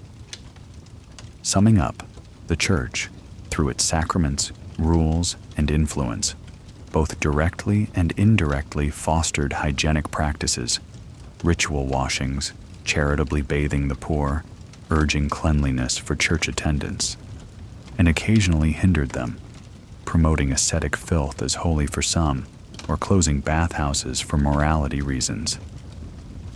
It's a mosaic of impacts. Now, with the bells of our journey nearly tolling Compline, the end-of-day prayer, we approach our final chapter. We will conclude by comparing urban versus rural cleanliness norms, chapter 15, tying together threads of environment, occupation, and access to resources. The city and countryside in medieval times offered different challenges and standards for staying clean. Let's wander one last time, from city streets to farmyards, to contrast those worlds and draw our comprehensive close. Chapter 15, Urban versus Rural Cleanliness Norms. Our long journey through medieval hygiene comes to a close amid the contrasting backdrops of bustling cities and tranquil villages. In this final chapter, we compare and summarize the different cleanliness norms and challenges faced by urban dwellers versus rural folk. The lifestyle and environment in each setting shaped how people approached hygiene, often in starkly different ways. Picture first an urban scene. Narrow, cobbled streets, hemmed in by timber-framed houses leaning overhead. It's morning in a medieval city, and already the sounds and smells are intense. A fishmonger tosses slops from his stall into the gutter. A housewife empties a night pot, checking below first, ideally. Horses clop by leaving manure. In such density, dirt and waste accumulate quickly. Urban cleanliness norms had to adapt. Cities employed rakers and scavengers, as we saw, to haul away garbage and dung on a schedule. Laws forbade keeping pigsties within certain central districts or tossing refuse into streets. Yet enforcement was spotty, and many corners stank. So, in cities, people were used to a level of grime and odor. They often wore sturdier, darker clothing to hide the inevitable dirt from soot and street splash. Washing one's feet and legs after walking in muck might be an evening routine for the conscientious citizen. Bathhouses thrived in towns as communal facilities, since most urban homes didn't have space or fuel for private baths. An average city craftsman might visit the public bath once a week or fortnight for a thorough scrub and social relaxation. This kept a baseline of cleanliness, at least for those who could afford the small fee or had guild membership that subsidized it. In cities, guilds and regulations created group standards. E.g., in some towns, barbers were compelled to offer bathing services at controlled prices, and bakehouse wastewater had to be disposed of carefully to not foul neighborhood wells.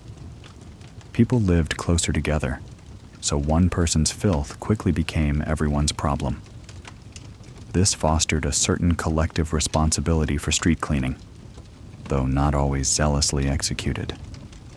Now shift to a rural village, a cluster of cottages around a green, beyond them fields and forest.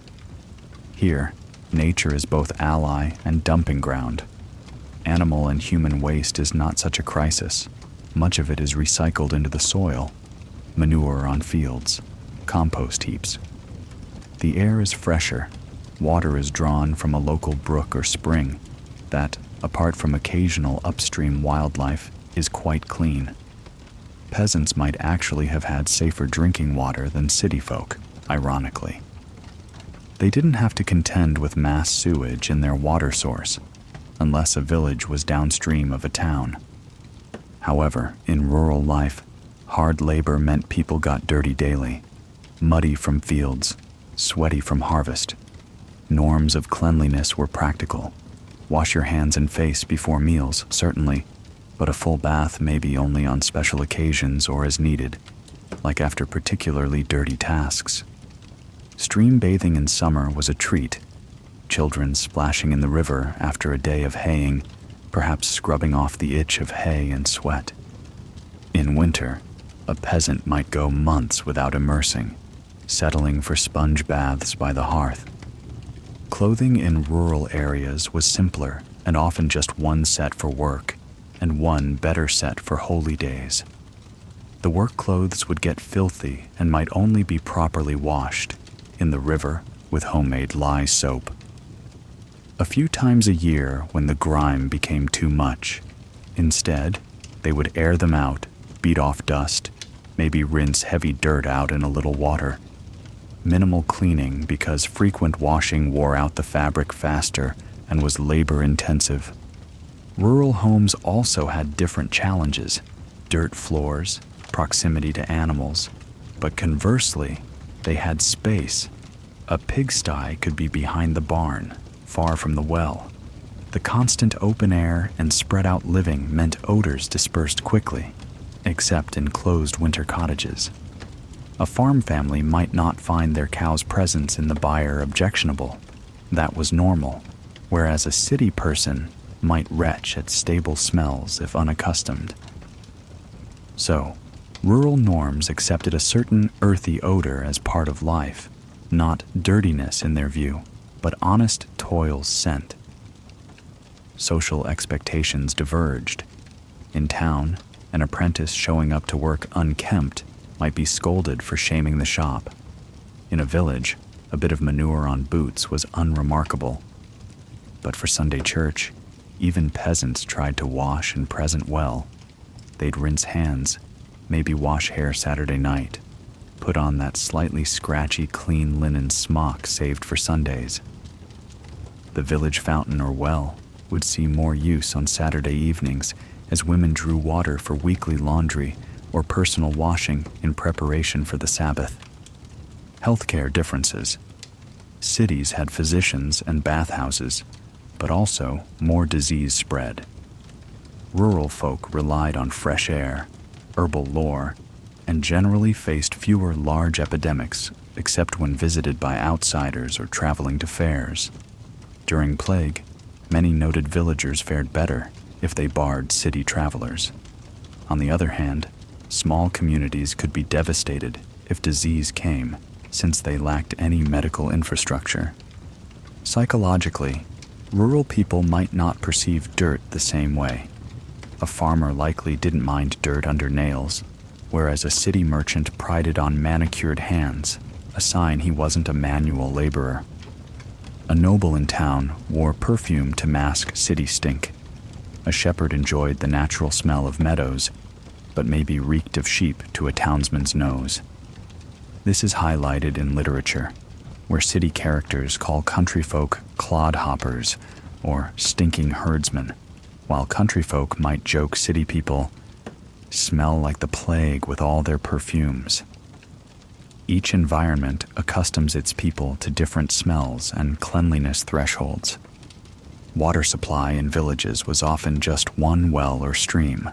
Smaller volume of waste means less contamination, so arguably many villagers drank cleaner water than city dwellers who drank from the polluted river or shallow city wells near cesspits. In that sense, rural hygiene had some advantages: more abundant clean water per capita and less crowdsourced filth. Diet's effect. Rural folk ate lots of coarse bread and onions, might cause body odor differences, garlic and onion sweat. City elite ate more spices. Their sweat perhaps smelled of pepper and cinnamon oils. There's a curious medieval belief that noble blood and diet made one's body odor sweeter, pseudo-scientific, but e.g., it was said, noble women's sweat smelled like violets, likely flattery. Meanwhile, coarse diet and work was thought to produce rank sweat. Availability of soap. Villagers often made basic lye soap at home from ash and fat, mainly for laundry. City folk could buy finer soap, Castile imported, made from olive oil, milder on skin. So ironically, the banker's hands might be softer and cleaner because he uses imported soap, while a plowman's hands scrubbed with lye soap remain rough and ingrained with soil. Pest control. Rural houses, being open and near animals, had fleas, hares, lice, as we discussed. But city tenements, tightly packed with humans and their refuse, also teemed with vermin, rats, lice. Which was worse? Possibly the city, due to scale and density. The Black Death persisted in rat populations more in towns than sparse villages. Bedbugs, too, were a plague for travelers in city inns. A country peasant sleeping on fresh straw from his barn might actually avoid bedbugs that nested in city bedding for years. However, rural children often had intestinal worms from playing barefoot in dirt contaminated by livestock. Trade-offs. Public bath versus private tub. Towns had public facilities. Villages rarely did, unless near a town. So rural people seldom did communal bathing, except maybe natural ponds. This meant modesty norms stayed stricter in countryside. one bathed alone or with family. In town, mixed-sex bathhouses, at least in earlier medieval times, were somewhat accepted, and that changed social interactions, to the point church tried to clamp down. So, ironically, one might say urban life led to more casual approach to nudity in bathhouses, but stricter about street cleanliness, whereas rural life had more bodily privacy, but casual attitude towards dirt. As a closing image, consider a festival where villagers come into town. Locals likely wrinkled their noses at the farm smells clinging to the newcomers, and villagers found the city's reek of tanneries and chamber pots appalling. Each thought the other less clean, but each managed hygiene within their means and norms. Thus, in medieval times, urban versus rural hygiene differed in method and emphasis, yet both groups valued cleanliness in their own context. Everyone knew the relief of washing off dust at day's end, the pleasure of clean clothes on holy days, and the link between cleanliness and health, even if explained by humors or miasma. Now, as twilight settles over both city and village, our exploration of medieval hygiene must conclude. We've traveled from bathhouse to barn, from noble's chamber to monk's cloister, uncovering the many truths and dispelling myths about how people of the Middle Ages strove to stay healthy and clean. It's time to gently close the parchment of our script and let the echoes of splashing bathwater and church bells fade, leaving us with a richer understanding of those distant yet relatable lives. Finis.